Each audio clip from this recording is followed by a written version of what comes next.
What is going on, Crisis Actors? It is episode 977 of Pop Culture Crisis. My name is Brett, and I am here once again with my co-host. Would you introduce yourself, please? Hello, Crisis Actors. It's Mary. Happy Monday. I hope you all had a great weekend. I had a very restful Sunday. I enjoyed some Waffle House, which reminded me that Brett always orders a burger at Waffle House, which I think is just abhorrent. I think the last time I went, I didn't. I think last time I went, I think I got no, because the other thing I get is they have like breakfast bowls there, and I will get those. Which is the correct thing to order. I just don't order waffles from Waffle House. I think I can excuse not ordering a waffle at Waffle House, but a burger at Waffle House is obviously just objectively incorrect. It's not good. Or I should say it's substandard. And okay, first of all, you shouldn't order a burger from anywhere where you cannot get fries, which is Waffle House. Secondly, you get meatloaf at, what was it, Cracker Barrel? Yes, right? Absolutely. Also disgusting. No, that one I will fight with you on. I will concede you my Waffle House eccentricities, but I will not concede the Cracker Barrel decision. I think that is the correct thing. I think meatloaf is what you get at Cracker Barrel. Okay, you keep thinking that. I already chose violence. I'm sorry about that right out the gate. But another thing I wanted to mention is that I finally got around to watching K-pop Demon Hunters because I'm Unk and I'm operating on such a delay with where the culture is at this point. I finally watched it because everyone was telling me to, and it had such strong word of mouth. Like, I couldn't escape people randomly telling me to watch K-pop Demon Hunters, not just on social media, but in real life. And they were all crazy about it. Was it satanic? I don't think it was satanic at all. I didn't really even pick up on why Christians were debating the movie so much. I saw mostly positive reviews from a Christian perspective, although some of them said it's not appropriate for children. I think it's appropriate for children. I think anyone who did understand the ending is going to think I'm clinically retarded for not understanding the ending, but it got a little confusing there toward the third act, for me at least. There were a lot of beams of light flying everywhere and strange dramatic shifts in tone. I guess if this is a spoiler for you, apologies, but it's been out for quite a while and it's the most popular movie on Netflix. So if you haven't seen it, that's your fault. And it was my fault as well. The main antagonist of the satanic boy band ends up sacrificing himself at the end of the movie in order to allow the girls to defeat Satan. They don't call him Satan, but it's Satan. And I didn't understand why. And another aspect of the story that no one told me about before watching was that the main girl in the K-pop group Huntrix is half demon. Like, her dad was a demon, and they never explain why, and they never explain why her mom is dead, and they never explain, I don't know, like anything about that lore. It just happens to be part of her story, and she's very ashamed of being half demon, and she feels like she is even more dedicated to defeating Satan and all of the demons because of that. And there's some confusing message toward the end where she has to stop hiding the patterns that reveal her as a demon on her skin in order to defeat Satan. Because Satan, and this is accurate theologically, uses shame to keep us from our redemption. And he uses shame to warp our sense of identity and to distract us from our duty to do the right thing, because what you is all of the wrong things you've done. Like he tries to conflate all of the shameful things you've done with who you are so that you can never change. And I like that aspect of the story. I definitely thought that it had more moral clarity than most children's entertainment these days, and entertainment as a whole. So that's close enough to an endorsement for me. I would say recommend, but personally I'm not into like K-pop. I don't listen to K-pop. I don't watch anime. Did the music? I don't really watch a lot of animated stuff. Did the music make your head bob? Did you go like this for the music? It's catchy enough. It's just not anything I would listen to in my free time. All K-pop kind of sounds the same to me, but that's okay. It was good, and the singers are talented, and I watched their live performance on one of these late night shows. They are legitimately really talented and not lip syncing, but they're not the same ones who were the voice actresses for the characters, and that was pretty easy to tell. So that's good. So for me over the weekend, if that's Unk, I'm even more Unk. These are the movies that I watched over the weekend this weekend. I watched Equilibrium, starring Christian Bale and Taye Diggs, which everybody should go watch. If you're looking for a movie to go watch, it's on Paramount Plus. I also watched Sum of All Fears with Ben Affleck because they didn't have the Jack Ryan movies that I wanted to watch over the weekend on Paramount Plus. I wanted to watch Patriot Games, and then I watched Good Will Hunting. All right. If you haven't seen Good Will Hunting, you should watch it. I have not. Okay. I'm not sure what I would think of it. Basically, if you want to be an absolute prick to everybody, the best thing apparently that you can do is to be a genius who was abused as a child, because that gives you free reign to just be a dick to everybody. I don't want any of those things, but do you think I would like it? No. No? Well, then why are you telling me to watch it? Actually, you know what? I don't know. You might like it. I enjoyed it quite a bit. This is like, I saw it when I was very young. Like, we had it on VHS, and the movie didn't make any sense to me because I was only like 11 at the time. And never watched it again after that. Well, I have the media literacy of an 11-year-old, so I'm not sure I would be able to comprehend this movie. Well, there was some amazing stories that I was reading about the production of the movie, because it was a script written by Ben Affleck and Matt Damon, and it was like the first thing that they ever sold, and they sold it to Harvey Weinstein at Miramax. And they did this because at that time they were shopping this script around to everybody in Hollywood, and the way that they would know whether the person who they were talking to at a studio had actually read the script or not is 60 pages in, they put in a random out of nowhere gay sex scene between Will Hunting and Lambo, and both of the characters are straight, so it makes no sense. And Harvey Weinstein was the only one to be like, so what the hell was that doing in there? So he was the only one who read the script. He's diligent, Yeah. He's good at what he does. That's why people have been hiring him while he's behind bars. And in perfect Harvey Weinstein fashion, when they said they wanted to cast Minnie Driver, he said, I quote, I pretty much quote, "I don't think she's cute enough." Yeah, he was the one thing. He was the dam keeping ugly bitches from flooding Hollywood. It's true. Well, I recommend go watching. If anybody hasn't seen Equilibrium, it's a movie where in a dystopian future, human emotion is outlawed, and you have to take a medication to suppress all your feelings. And there's a resistance movement of people that have paintings and art and all of these amazing things because they're not taking their meds. I think I might have watched this a long time ago, but it is worth a rewatch. I didn't pay that close attention to it at the time, so it was, it was one of those movies in the time period where aesthetically it's very much like you can tell that the guy because it was written and directed by the same guy, that it seemed like there was some influence from either Dark City or The Matrix on it. I still enjoyed it a lot.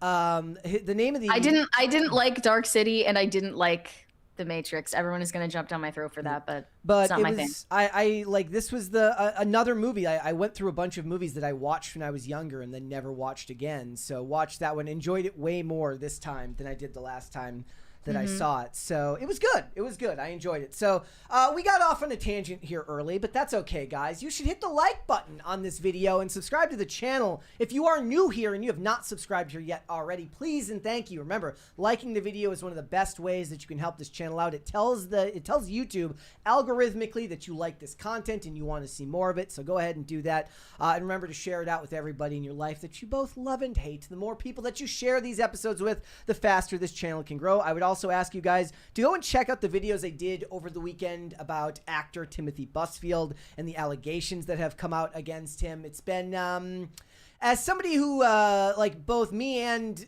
Olivia love him for different reasons. I loved him because he was in the movie Little Big League, and Olivia loved him because he was in the show The West Wing. And then you see what these actors get exposed, or at least allegedly exposed at this point, for having done, and you should go check those videos out. I'm sure there will be more to come with that. There were no updates today, but there's a warrant out for his arrest, so you should check it out after the show today. And what are we getting into? Well, we're going to talk about the Golden Globes because it was a virtue signal fest, as it always is. Anti-ICE. They kept it off the main show as much as they possibly could, but they were wearing pins in solidarity with Renee Good. So we're going to talk about that. We're also going to talk about the likes of Zara Larsson and Billie Eilish talking about how much they love criminals. So we'll get into that. Yeah, that's not even an exaggeration. It's just literally what they said. Yeah. They love criminals. So we're going to talk about that. That's great. Also, Jeanette McCurdy has written a new book, and she is discussing a red flag age gap relationship that she had at the age of 18, and people are talking about whether or not this was a case of grooming over there at Nickelodeon. So we're going to talk about that, and a brand new political reality TV series called Party Lines from Xavier DeRusso, friend of the channel. Yes, he is the one producing this, so we are going to get into all of that. You know, I am not actually, oddly enough, I think I'm supposed to be the target demographic for this, and I don't watch reality TV, but we'll get into that. We got a 20 we got a 20 there really quick. Oh, let me see. From Shane H. Wilder. Shane H. Wilder. If you enjoyed Dead Poets Society, you'll probably enjoy Good Will Hunting. I don't think it is as good as Dead Poets, but it isn't a bad movie. Brett, I'll give you a weekend recommendation. Existence? I don't know if I pronounced that right. Mary would hate it. So, I would hate it. Why? My favorite thing about the movie, because I was reading so much about it. Again, it was one of those movies that it had so much cultural impact, and I should have rewatched it a long time ago. Apparently, they wanted to get Michael Mann to direct this movie, and he said he would only do it if Will and his friends were car thieves, which is the most Michael Mann thing ever. And there was also like a side plot of Will working for the NSA that got cut out of it. And it was actually Rob Reiner who was the one who advised them to cut it out, because they originally shopped the film over to Castle Rock Entertainment, which was Rob Reiner's imprint. And he's like, this plot has to go. So it's funny. I just think he felt like it took away from the emotional depth of the rest of the plot. Like it felt disconnected. Okay. But between that and one of the other things that I've realized watching so many of the old movies today, and something that's never going to be true in the future because there's so much stuff being made now. When I watch Sum of All Fears, if you watch the opening credits to that movie, and the same is true of Equilibrium and also true of the people in Good Will Hunting, almost every one of the actors that gets like maybe not the ones who get the roll credits at the end, but everybody who had a name that got a credit in the opening credits, they all had successful careers, like all of them. And now, because of how, I guess the word for it would be like decentralized Hollywood is, with so many different places and so much streaming content being made, that you're never going to see that anymore, at least not on a large scale. Yeah, there aren't really star maker projects. I think obviously one example is the Mickey Mouse Club. Well, I'm not even talking about like movie stars. Like not all of these actors ended up being movie stars, but if they were like a secondary character in a big budget movie, they were at least good enough to lead a television show and be that charismatic. Like in Sum of All Fears, Bruce McGill is in there as like he's like the director of national intelligence. He doesn't get a lot of screen time, but he went on to be one of the most successful television actors there are. So I always find that stuff kind of interesting, how many of them have been around for such a long time. Also, Morgan Freeman has looked old for 40 years. He has. It's truly a talent. Yes, it is. All right. If you're ready, we can go. Are you ready? Yeah, let's go. Let's go for it then. So just off the heels of the Christmas season, actor Daniel Stern, who we know and love as Marv from Home Alone, has been arrested. He was cited for soliciting prostitution at a hotel room in California. And I have to give my usual props to the staff at TMZ, our favorite three-letter agency, for the way that they composed this article. It's incredible. Sounds like Daniel Stern didn't want to be home alone. because cops issued him a citation for allegedly trying to hire an escort. To be fair, not arrested. He wasn't arrested. He was literally just given a ticket and sent on his way. Ticket, because California is going to California. Yeah. The Home Alone star got busted in Camarillo, California after cops said he was trying to bust with the aid of some hired help. They really went there. Law enforcement in Ventura County tells us Daniel was cited for soliciting prostitution on December 10th, which is in the middle of the Christmas season when Home Alone movies typically do big streaming numbers. Yeah. According to police docs obtained by TMZ, it looks like he was cited at a hotel. No mugshot because he wasn't booked. He was just given a ticket.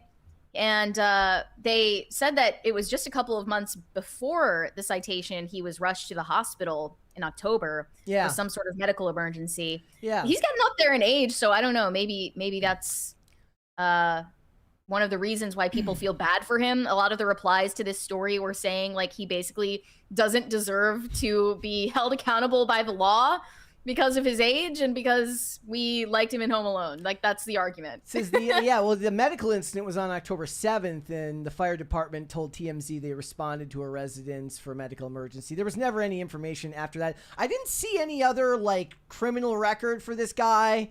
Like, at least, a general look through of his about his bio didn't show me anything that said that this guy's in trouble with the law on a regular basis. No, he's become fodder for memes, unfortunately. Yeah. That's the replies are just the usual predictable comments saying, this gives Wet Bandit a whole new meaning. I think I responded you filthy animal. I think I responded to Chrissy Mayer and said that she must have been the one with the silver tuna. And if you know the original Home Alone, that's people speculating a lot about what he might be into in the bedroom. Does it involve getting seared with an ironing board or whatever? Like a lot of jokes that were predictable. Let's be fair. Like when it comes to like Hollywood in general, this is on the low end of the bad stuff that's going to happen to these actors when they get older and they start kind of, making these types of headlines in the public. Yeah. I think it's obviously being an actor that is known and loved by many people should not mean that he is above the law. Like obviously he deserved to get caught. This was an article from Watch Mojo back in a couple of years ago. It was a list of 10 actors allegedly caught with prostitutes. The likes of Danny Bottaducci, Dominique Strauss-Kahn. Wow, is that a woman? Is that a woman on that list? That's crazy. Is Diddy on the list? Charlie Sheen, Silvio Berlusconi, Jerry Springer, Boy George, Wayne Rooney, Eddie Murphy, Elliot Spitzer, and Hugh Grant. Okay, wow. Diddy is not on the list. Okay, Dominique Strauss-Kahn is not a woman. It is a guy. Okay, yeah. Don't blame me, okay? I don't know everybody, and, pick a struggle, bro. Either be arrested for prostitution or have a female name. You can't choose both. Charlie Sheen makes perfect sense. Jerry Springer makes perfect sense. A Life of Chaos. Eddie Murphy. Hugh Grant. Hugh Grant is, maybe that's not a surprise. That's kind of wild. Yeah. Maybe he was doing research for all a of movie these... role. Not all of them, but a lot of these people and some names that we don't know have attended the Diddy parties. Mm-hmm. They all engage in the same behavior. I mean, look, I don't know if Daniel Stern is out hanging out with Diddy. Not Daniel Stern, but I mean the A-list types, they all engage in this kind of debauchery. It's not surprising at all. I think in his case, it was a more private dealing that he was trying to engage in. But this reply with this photo of Pierce Morgan killed me. Yes. The woman he was soliciting. I guess that this was a running joke that the Home Alone 2 lady. Yeah. That she looks like Pierce Morgan. Strikingly like Pierce Morgan. Also, if you're looking for a little bit more Hollywood 6 degrees separation trivia, the actress, I don't remember her name, so bear with me here, but she plays the pigeon lady in Home Alone 2, but then she was also in the movie Angels in the Outfield, which is one of my favorite baseball movies, which is around the same time as Daniel Stern's baseball movie, Rookie of the Year. A lot of people don't know that he actually directed that movie. It was like one of the only things that he ever directed. If you ever seen that movie, with the kid, he's got the arm, he can throw like 100 miles an hour. It was well before your time. I did, but I was really young when I saw it, so I don't remember these details. Daniel Stern was both in that movie as Brickma, and then also directed the movie, which I didn't learn until years later. But it's Brenda Fricker who that's her was the pigeon lady in Home Alone 2. And then there were a ton of like AI generated photos of Macaulay Culkin and Daniel Stern like reuniting for Christmas. That did not happen, unfortunately. Well, there was a lot of videos going around over the holidays. We were on break of like AI. It's like behind the scenes, the making of Home Alone, and it's all fake. Yeah, I've seen a lot of like frightening, realistic, like house tours of TV sitcom sets, like including like The Simpsons and all of the Nickelodeon shows, all the Disney shows. They're not actual houses. They're sets. They're two-dimensional for a reason. Yes. So a lot of people, and then here's the other thing: the internet doesn't have like.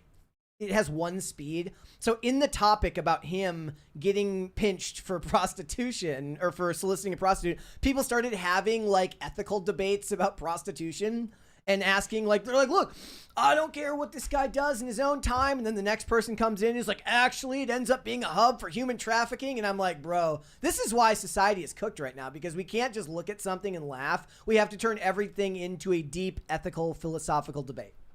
Yeah, I don't think we need to do that right now. Like, it's pretty obvious that prostitution is a bad thing and people shouldn't be prostitutes. They shouldn't hire prostitutes. Well, and nobody told this guy that he could probably find some companionship on the internet, which would not run the risk of getting arrested, and that would have been better for him.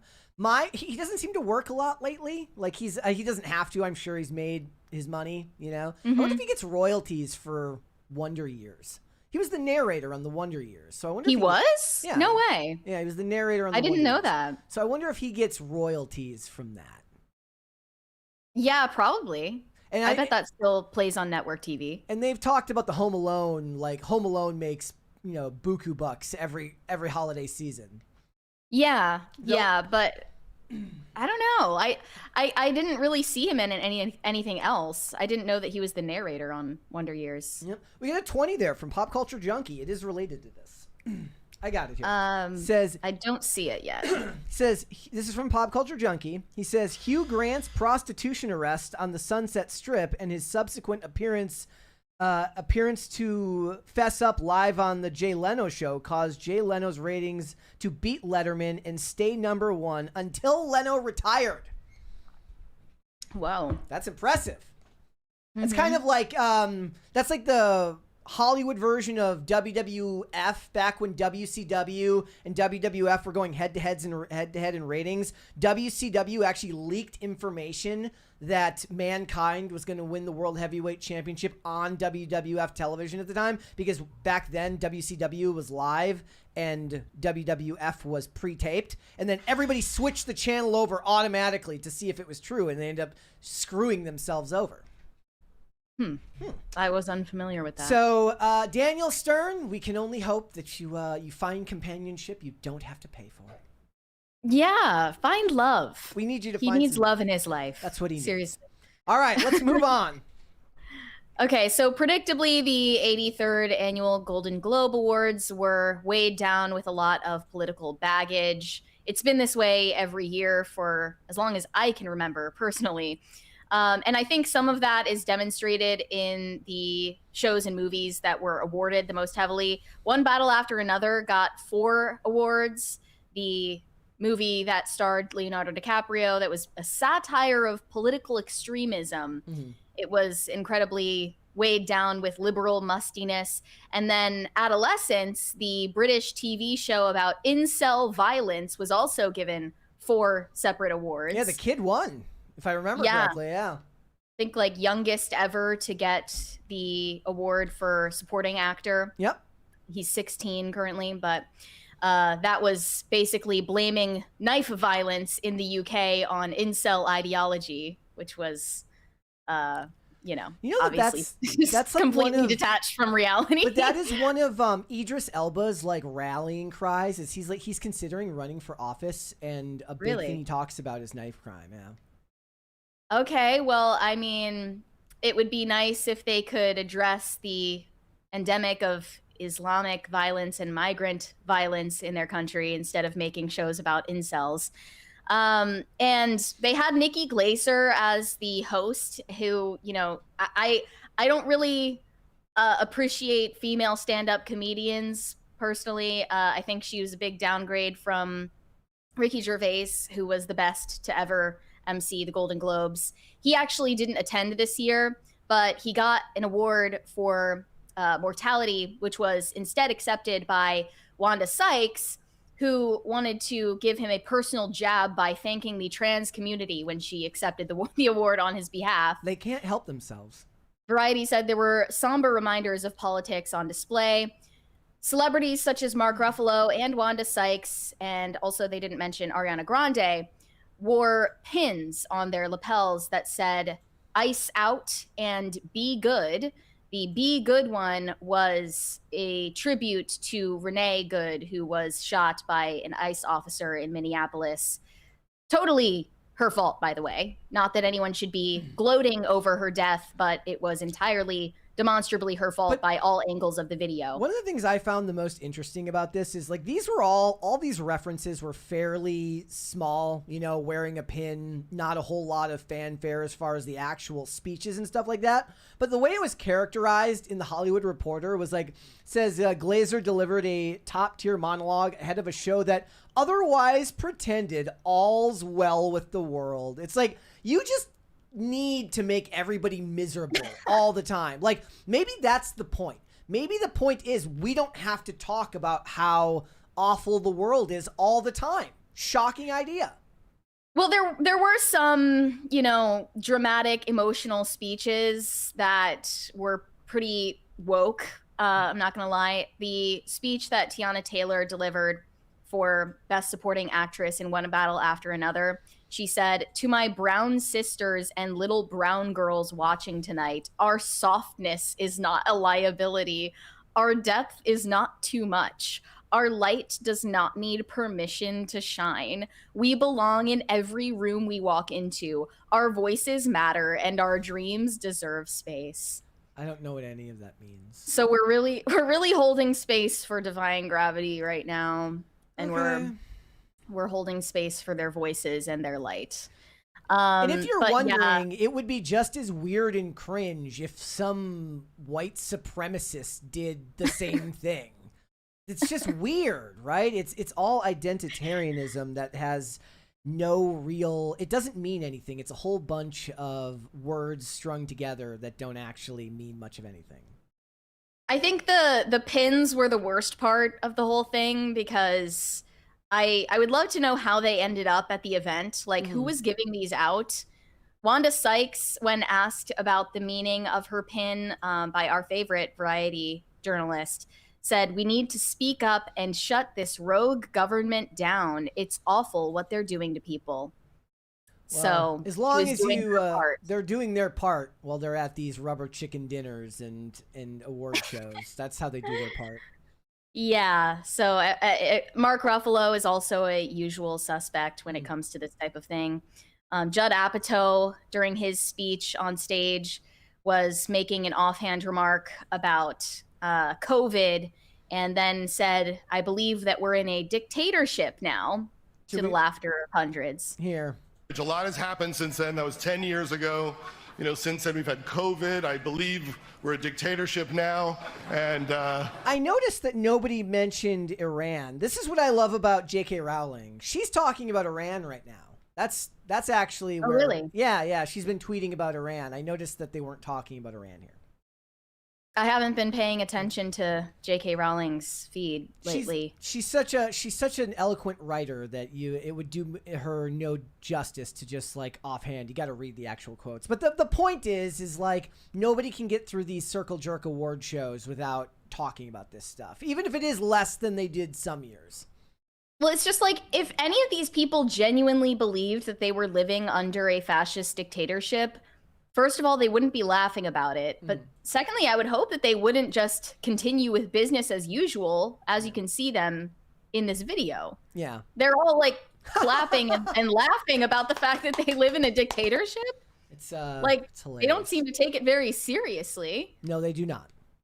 And the lionization of this Renee Good woman is just basically they're trying to do George Floyd the sequel, and it's not landing with anyone because people are over this shit. And on top of that, she's a white woman with white tears, so no one can feel bad for her. Yeah, there were posts that were like, and you can't say rest in power, and you can't say her name because those are coded for black women, not for white women.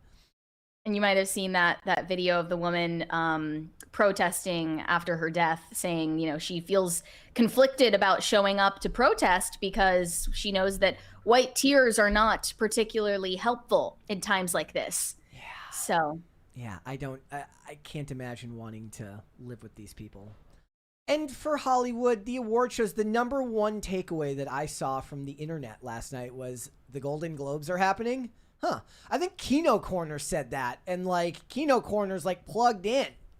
Yeah, I kind of, it didn't really show up much on my timeline. I didn't see that many people talking about it. The other controversy that I saw were people that were mad that Sinners didn't win more awards and said that it was racism that one battle after another won as much as it did. When Sinners won the award, it was like box office achievement. And people are like, that's basically a consolation prize, which it actually fits into that category because it was a movie that was released, was more successful than they imagined it would be, or at least it kind of took people by surprise. And then it was so successful that they re-released it in theaters and it made more money. So it actually does kind of fit into that category in a weird way. Though you could say Avatar could have done the same thing because it was released in 2025, but I'm guessing that wasn't eligible. It was probably, it was made too late. So yeah. I think that making as much money as it did should be consolation enough. Yeah. I don't think they need critical accolades to prove that it was a success. Yeah, and for the most part, the only other thing I saw was Timothée Chalamet won, and then the controversy there was, or no, what was that? Was like the Critics' Choice Awards or something, where Timothée Chalamet won and Michael B. Jordan looked really unimpressed, and I was like, yeah, that's the stuff I want to see. Yeah, the Critics' Choice Awards were just like the week before, a couple of weeks, before. I don't think anybody cares about the award shows, and I think you're right when you say that they don't really care either, and it's a sense of like, what would it be, like requirement that they have to go and do this?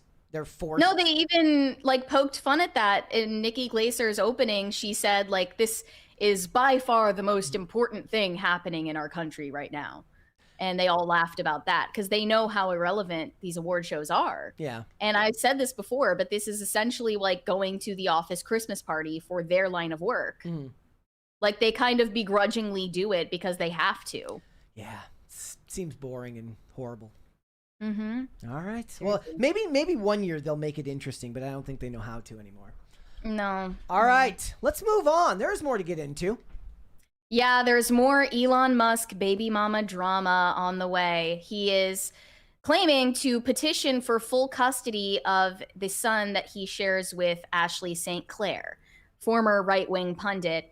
She is taking a new turn, calling herself dark woke, according to her, because the other option is bootlicking feds, PDF files, and nerds. She's also been posting for days upon days about the misuse of Grok's AI image generation to undress women and children, which obviously is gross, but she's the last person that we want to hear it from because we know that she has a personal vendetta against Elon. And it's really showing that attention is way more important to her than money. She, forfeited a huge sum of money from Elon in order to rail against him in the public eye and pretend to be a victim. But someone responded to her asking her, "You've previously engaged in blatant transphobia. How do you feel about trans people in the wake of noticing how the far right truly is? And she responded with a very emotional apology to the trans community for her previous statements. She said, I feel immense guilt for my role, and even more guilt that things I've said in the past may have caused my son's sister more pain. And when she's referring to her son's sister, she is referring to Vivian Wilson, Elon's 21-year-old son, who now identifies as female. This was from his first marriage to Justine Musk. And it is true that Vivian began a medical transition at the age of 16 with parental consent from his mother, not from Elon, and he has been vocally upset about that. And she said, I don't really know how to make amends for many of these things, but I've been trying incredibly hard privately to learn and advocate for those within the trans community that I've hurt. I also haven't said much on this because I've gone back and forth over whether my voice would be helpful on the issue, since it will be framed as disingenuous or just turning because I'm scorned. Even this reply will become right-wing hysteria, but yeah, I am sorry. Let me know how I can help. Was this, help me go back in time here a little bit. Let's set the stage. Was the whole thing between her and Elon not this past Christmas, but the Christmas before that? Is that when all that was going on, that time of year? Vaguely a year ago. Yeah, around then.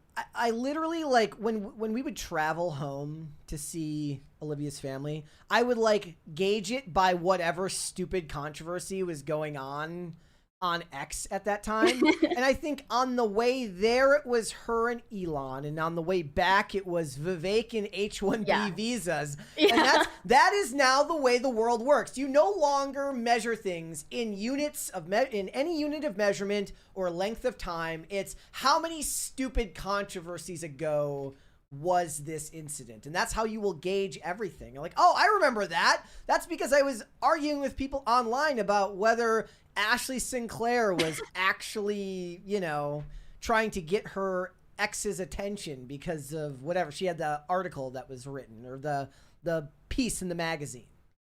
Right. We now measure time in outrage cycles. Yes. And she did a full photo shoot with the New York Post and, you know, dressed up in lingerie for everyone and spoke out about how she feels like she was taken advantage of financially by Elon and that he was holding financial power over her head. So she decided to free herself. Who was the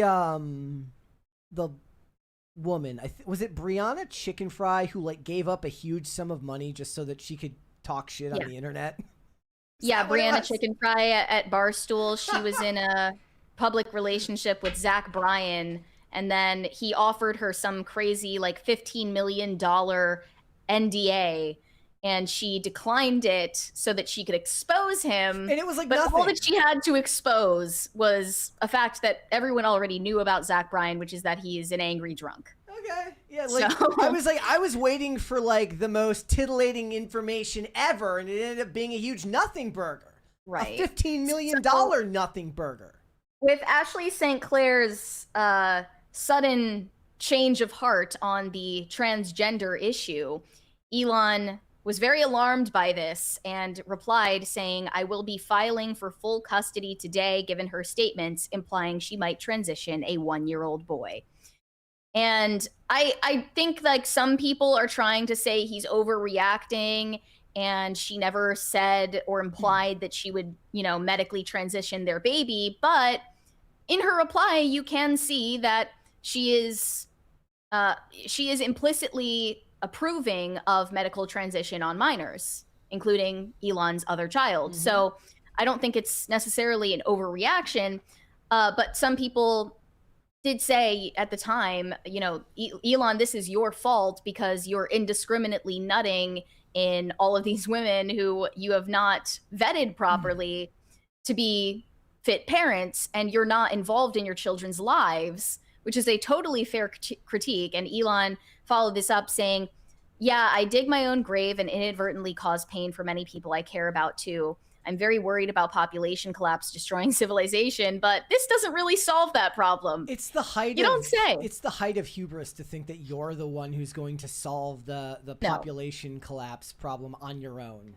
No, it's a kink. Obviously, it's a kink. And I would say the same thing about Pavel Durov, the Telegram founder, who is now 100 kids looking or something. He's looking to conceive over 100 children to combat the birth rate decline.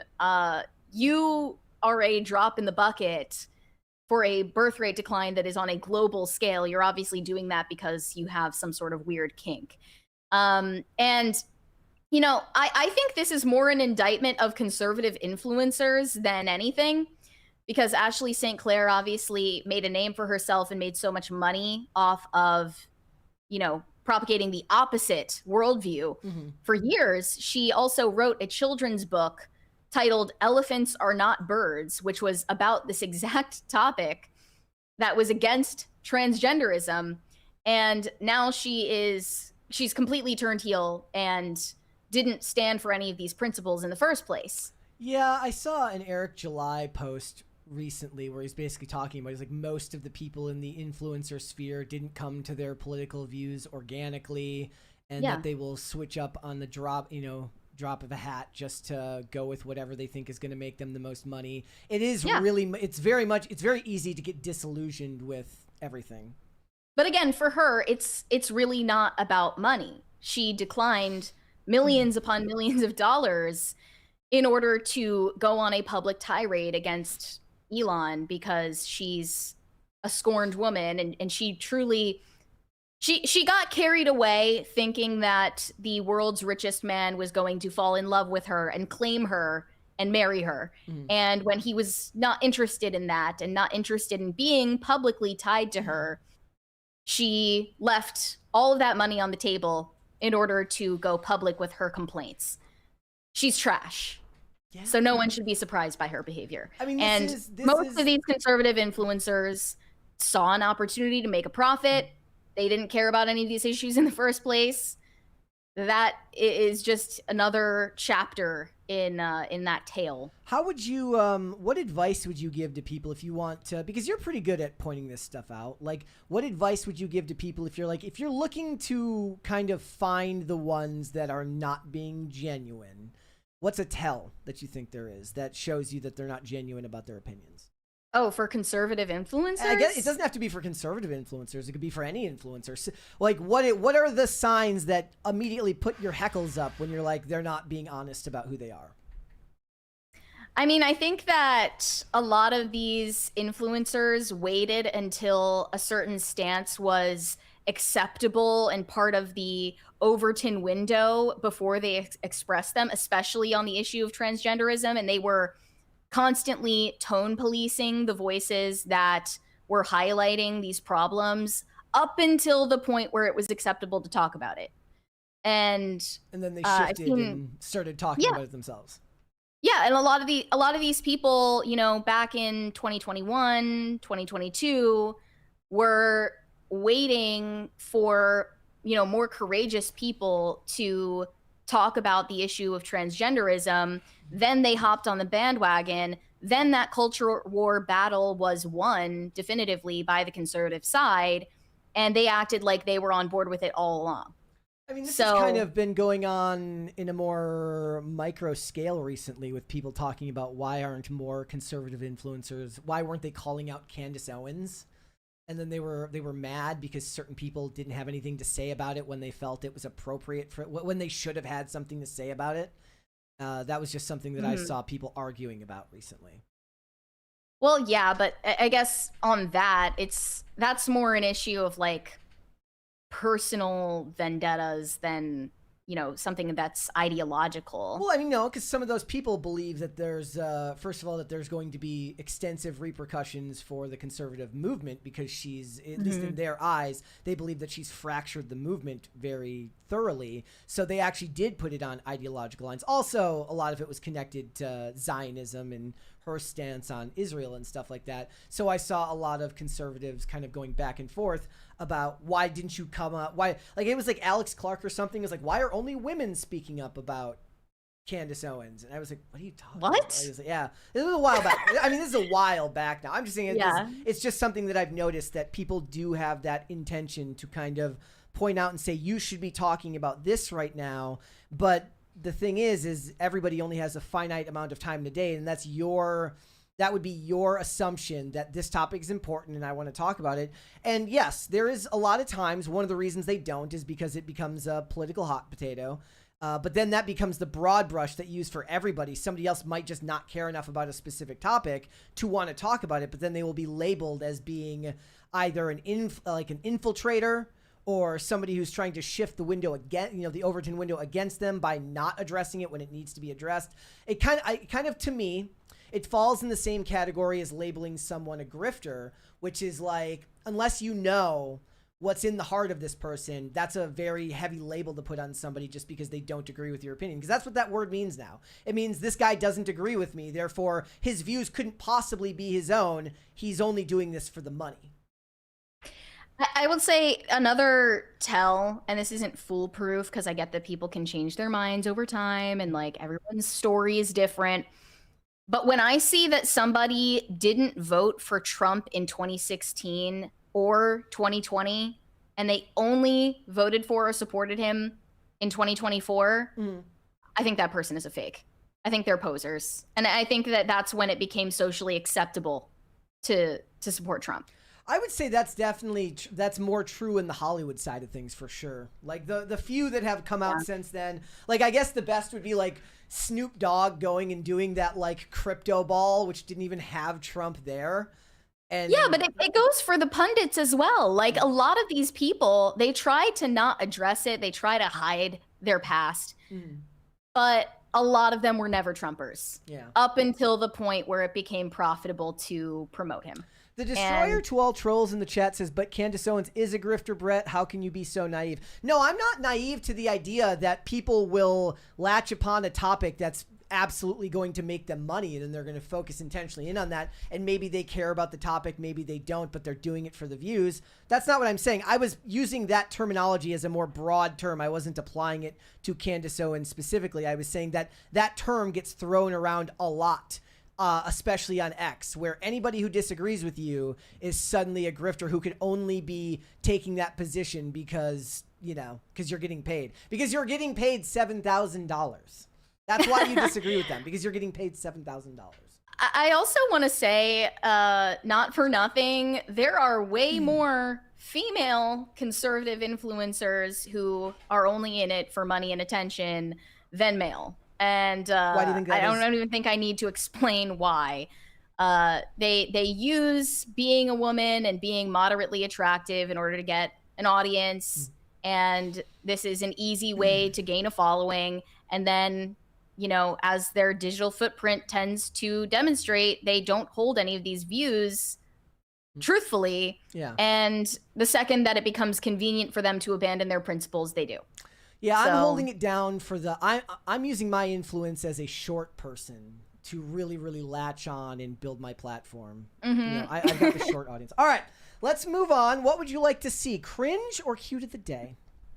Let's see the cringe first. I should explain first that you're about to see a live demonstration by former Musical.ly star Baby Ariel, how to record a Musical.ly. Okay, here we go.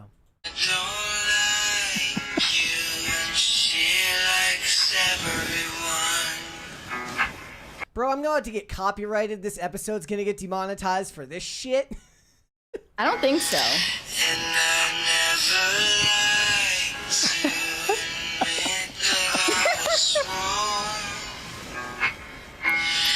Okay. Look, all of the adults are giving parent energy. They're like, oh, good for you. I'll give them that's great, sweetie. I will give them a pass here. All right, we've got some cute of the day. And by the way, a lot of people have come out. I put up a thread. I was like, what is a great way to get a bunch of people to kind of commit, give us their pets for Cute of the Day, I created a thread on X. I'm going to go through these one per day because a lot of you have shown out to show us your pets. This is from Shane H. Wilder, legend in the chat. Says, hey, Brett, here are some throwback PCC pets for Pop Culture Crisis that I have restored. The first one is my grandma's cat, Bigfoot, from the 70s. That's a fantastic name for a cat. The other two are the cat my parents had before I was born, named Weefus. I love these names. Oh. Beautiful cats. Very cute. Cats of the past. Oh. Legend. Okay. Love Weefus. All right. Let's go ahead and move on. We've got more stuff to get into today. So Billie Eilish is incredibly outspoken about her political beliefs. She recently shared a couple of posts on Instagram that were against ICE. Not her own words, but one of them read, ICE is a federally funded and supported terrorist group under the Department of Homeland Security that has done nothing to make our streets safer. The post concludes with, enough is enough. Enough is enough. Enough is enough. By the way, that is a very classic agitator activist tactic, is to shout you down by repeating a phrase.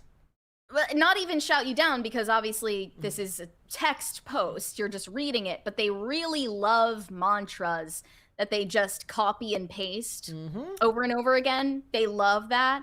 And then she followed this up with a post about Renee Good, who was shot by an ICE officer in Minneapolis last week. She listed here 32 people who died in ICE custody in 2025 and 2 people killed by ICE in 2026. This needs to end today. Abolish ICE. And, this isn't Billie Eilish's own words, nor is it surprising coming from her. And I would say at the very least, she is American. So I guess that she has a right to express her beliefs about our political system. But I really took offense more at Zara Larsson's recent posts that were about ICE and a lot of other things. She is, for context, a pop star that just barely scraped her way out of what is called the Kia Asylum. She was just tragically irrelevant for years upon years. And the second that anyone gave a shit about her music with her most recent album, Midnight Sun, she decided to post very often about her political views, despite the fact that she is a Swedish citizen. She is not a citizen of the United States, but feels emboldened to butt into our national discourse and share the following Instagram statement. I love immigrants. I love criminals. I love trans people. I love abortions. I love queers. I love slutty women. I love contraception. I love welfare. I love socialism. I effing hate ICE. We should get into a debate about the Nordic model. That's what people tune into Pop Culture Crisis for. They want to learn about how Sweden is actually the size of Michigan. And they have a highly capitalist model that has high taxes so that they can have a high social welfare system, but almost no government intervention into private business, higher than America on the Economic Freedom Index. I know you guys are riveted right now. I just know it. And you want to know how you too could move to IKEA, to Sweden, so that you can so that you can move to Sweden and work for IKEA, and then make a ton of money that you will then pay 40 to 60% to the government, just so that you can have good social services. Okay, that's where Zara Larsson came from, the IKEA Asylum. That's where she came from. Swedish pop stars that no one cares about. Again, population of like 10 million people, like the size of New Jersey and Michigan. Yeah, and, highly monocultural. Europeans love being just pathologically obsessed with our politics because we're the world superpower. We're the only country that actually matters. So they cannot shut up about our political system instead of focusing on their own problems. Obviously, Sweden is plagued with their own migrant crisis. It's a dangerous place. It's turning into a third world shithole for a lot of the reasons that she outlined in that post. People who are voting with that mindset that they love immigrants more than their own native citizens. Well, she points out in her follow-up post that a right-wing party is currently in power, that the right-wing party is currently in power over there in Sweden, and how they're trying to roll back their, the immigration crisis that was going on in 2015 and 2016, and that they're trying to repatriate and offer, incentives to leave voluntarily and cut down on illegal immigration, but. Well, if they've seen a shift to right-wing populism in Sweden, it's only because the population that was born there has been terrorized for a decade at this point by foreigners who hate their way of life. And she, did say, "I love criminals" in that post, which stood out to a lot of people. And she needed to follow it up with a clarification that she does, in fact, love criminals, including her boyfriend, who is a criminal. And she has posted selfies with her boyfriend in the past and said that he is Swedish. I have reason to believe that he is not, in fact, Swedish. She's dating a black migrant. She said, "People in my DMs are like, criminals? Girl, yes. Heavy on that shit. The reason why my sweet, loving, kind, caring, compassionate, smart, generous, talented, thoughtful man can't come to the US to visit me ever since we got together almost 6 years ago is because he has a criminal record. Guess for what? Weed. Ha ha ha ha ha. Like, who gives a effing F? Actually, correction, he used to have a record. It's been so long since he smoked that spliff that it's officially gone from his name, and he still can't get in. We've spent months and months apart every year because of a little spliff over 6 years ago. I'm not saying it should be legal. Wait, yes, I am. But that's another conversation. I'm just saying there's thousands and thousands of people who go to jail and prison over nonviolent crimes like drugs, mostly black and brown people, because of Ronald Reagan being racist in the 80s and effing up communities. I don't know about y'all, but I'd rather have someone smoking crack on my couch than an effing ICE agent. Ew. Does that mean they're criminals too? Does this killing, mean kidnapping, violent, hateful ones? Does this mean that we get into another heavily pop culture discussion about whether mandatory minimums are racist? Because that is riveting. I guarantee you Zara Larsson has never hung out with an actual crackhead, because you cannot possibly think that that person should be in your home. Until your TV is gone and everything that you own that can be sold is gone, then you're gone. Or you might be gone. Let's face it, most of this, it's not even that linear. This is just a bunch of bullshit that you spew because it's what you do when you're a pop star. I still maintain that most actors want to be pop stars. What they want is to be pop stars because then you get less pushback because everybody just says, mother is mothering and queen behavior, whereas actors get actual pushback because actors have to make movies that other people want to buy, whereas musicians can apparently live off the demographic of, far leftism. Stan Twitter accounts are eating all of this up and praising Zara Larsson, which is why she's doubled down with even more essays. She's just in a flow state here. Look at this here. This is she is writing. She might even be on drugs. I don't know what's going on here. She said in a follow-up, she said, "I'm confused. Trump supporters are super upset with me for saying I love criminals when referring to my boyfriend and the silliness of him even technically being that for smoking a joint according to Swedish law. But they voted for one with 34 felonies to become the president. Okay, so some people go to jail for shoplifting or smoking weed. Other people get to run a country for worse." Remember that Trump actually just lowered the classification of marijuana? Yes, he did, and I didn't even agree with that, but she should probably give him props if that's how she feels about the issue. I'm just saying that sometimes just because someone has been convicted of a crime doesn't mean that they're a bad person. And sometimes a lot of people are bad but get to walk completely free. Ask any woman. It might take you 2 or 3 until you find someone who can tell you about rape and or abuse from their own partner or ex, and he's not behind bars even if she went to the police. It's sad. Come on, y'all. You say I support PDF files, sigh and rolling my eyes. You say I support murderers. I would dare say I support murderers even less than y'all because I don't celebrate or call law enforcement heroic after killing civilians. But for some reason, everything people in uniform does makes y'all so horny. The moral compass is broken. trying to justify, this isn't a typo, she just said, unjust treatment because of illegal immigrants being criminals by ICE just because of the word illegal is bonkers with a Z.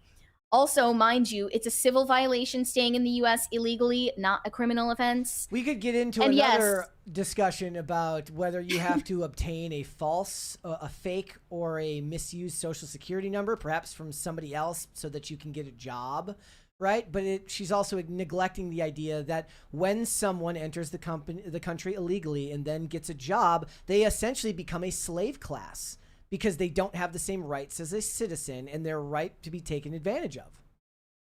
I mean, it's a point that bears repeating. However, I don't really feel bad for them because they come here to siphon off of our resources and enjoy everything that Americans have built to send money back home. Like, they don't care about us, so I don't see why we should care about them. Obviously, there's a lot of trafficking involved, and I'm sure she knows nothing about that. Coyotes. She followed up with a defense of her "I love socialism" statement. You don't live in a socialist country. Yes, socialism is a dream of equality for all, but having corrupt government and corrupt leaders makes it almost impossible to achieve it. I think what's so amazing about Sweden is that we have such high trust in our government, and I guess not socialism, but a social democracy, a strong welfare system, one that's sadly crumbling under a right-leaning government. And people are like, why do you even talk about this? You got money, shut up. Also, awfully many seem to think I have a personal security and live in a gated community, LOL. I will, okay, but so I talk about it because I care about people. You're right, I don't have to talk about it. I know I will always be able to afford going to the hospital, paying for a good school, for food, etc.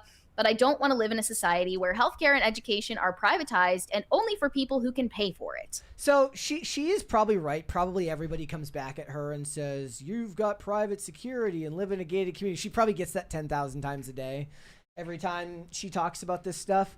But what she's ostensibly talking about here is just there is a difference between the size of the United States with our hundreds of millions of people and the 10 million people that live in, you know, not bad Michigan. Well, yeah, but we have the best of everything in this country. That's why people break the law in order to live here. Yep. Like, that is self-evident. That is basically the free market at play. That's why people fight for their lives to live here. We have the best healthcare in the world. I will say that I do think that the right, to their own detriment, does ignore the fact that people are getting upset at the fact that they're one paycheck away from being bankrupt because of the way, not the healthcare industry, but the insurance industry, which is a vastly different thing here. As we point out, I don't remember if it was last Friday or when it was, like, people come from all over the world to go to see doctors here because we are such a specialized nation with so much of the best of everything. But there are a lot of people who would be part of what you'd consider to be the peasant class, who feel like the world is almost always coming to an end if one thing goes wrong in their lives. And I do think that for the most part, the right is ignoring the fact that people aren't going to turn to the free market or think that the free market is going to solve these problems in 10 years. I think the next generation will think that communism will solve these problems. And obviously we know that that will not work, but I do think that there's a messaging problem going on. Well, I think that entire conversation totally flies over the head of someone with Zara Larsson's IQ. And, like, I hate to blame the white women, but she is the quintessential awful. She is the affluent, white, liberal female. She, in this original post, which she probably didn't think she was going to, write multiple essays to defend, listed out basically every biblical evil that exists. Like, she is a Jezebel. I do not use that term lightly. She's saying basically, like, I love sodomy. I love crime. I love, when people mutilate their bodies. I love infanticide. I love murdering babies. Saying I love abortions is crazy. Yeah, and that wasn't even one that she felt the need to clarify. That just goes without saying. They love killing babies. Like, even for the pro-choice people who would be like, look, safe, legal, and rare, that's not the case. We're not in that discussion anymore. No, all that pretense has gone out the window. They have fully admitted at this point that they just love killing babies. Like it gives them no greater joy than to tear babies limb from limb. They love it. And the safe, legal, and rare thing, although some people might have genuinely held that belief, those people have been silenced in the pro-choice movement in favor of openly admitting that they just love abortion. Yep. So this is, you know, something I posted about on Instagram when she posted it just a couple of days ago. And someone commented, Mary, don't you know that Jesus hung out with all of those people? I like just saying. And I was like, wow, I love rewriting the Bible to fit my political narrative. That's awesome. I heard he was I heard he was also into socialism, Mary. First of all, he did not hang out with trans people because that didn't exist back then. It was just, you know, common knowledge that there were men out there like wearing women's clothes and doing butt stuff. They were not considered a marginalized community of misunderstood people who were born in the wrong body back then. But also, prostitutes were not mentioned in the list. Jesus did not hang out with and befriend unrepentant prostitutes, and he definitely didn't tell them that what they were doing was okay. Yeah. So I'm a little bit tired of the fan fiction about Jesus as well. I think we can put that to rest once and for all. All right, let's go to Super Chats, and we got a 20 here from Shane H. Wilder. He says, I've been to Sweden. It's not that great. Can you trust a country that has, oh my gosh, you're going to have to pronounce that one. You got this here? You got it here? What is that? I don't think so. It hasn't come surströmming? Surströmming? It's a type of fish. It's a type of fish that is fermented in a can underground for 6 months. The only thing that they got going is summers where the sun doesn't fully go down. I mean, that seems like it would be hell on your circadian rhythm, right? Like if the sun's never going down. Swedish food is not their strong suit. Like, I'm okay with longer days, but I want night times. Summer nights are a good thing. There's a reason Lil Rob wrote that song, okay? That song is amazing, and it wouldn't have been night if it didn't actually get dark out. Another great thing about America is that you can live in a variety of different climates depending on what you prefer and your ancestral heritage. Let's go to the top then. Shane H. Wilder said, Happy Monday, Brett and Mary. I'm pleased to announce that the first PCC short of 2026 has dropped today. Intervention, the PCC Airplane Pretzels edition. So that would have been you eating the pretzels? Am I finally being held to account for my hypocrisy about the pretzels? Did you do this when they gave you the pretzels? Yes, I literally went like this. I'll have the pretzels, please. Okay. That's what I did. Let's do one more. Corey Anderson said, fit check for my napalm era. Love that line. I have no idea what that means. Is that from something that I watched over the weekend? I don't know. Is it from something I watched? I don't know. So the thing about it was, when I watched Sum of All Fears, basically two of them I would end up... Oh, there we go. Hold, please. Thank you, guys. Put a girl on. Eating the dogs, they're eating the cats. Eat the cat. Cats eat the dogs. They're eating the dogs, they're eating the cats. Eat the cat. Eat the cat. They're eating the dogs, they're eating the cats. There's one light that doesn't turn now. There's like one light on the guest side that just doesn't turn anymore. Don't worry, no one can see it. It goes yellow during the crisis party. That's weird. Yeah. Okay. That's true. Let's go on. Let's move on. Let's hold off on the rest. Let's come back. All right. So Jeanette McCurdy. Oh, you good? Sorry about that. I think I had a technical mishap on my end. No. Anyway, Jeanette McCurdy famously wrote a memoir named I'm Glad My Mom Died in 2022, which went into detail about her time as a child star on Nickelodeon, under the care of who she called the creator, that we all knew was Dan Schneider.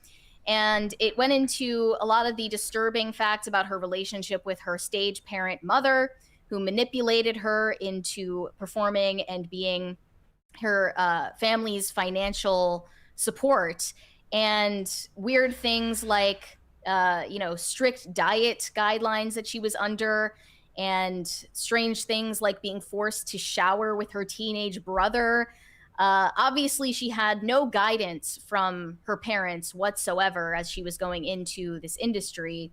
And I think that has something to do with the fact that she ended up in what she now calls a grooming relationship with a man twice her age when she turned 18 and still was working at Nickelodeon. She's opened up about that now because she's on a press tour for her new book called Half His Age. That is a novelization inspired by her real life events.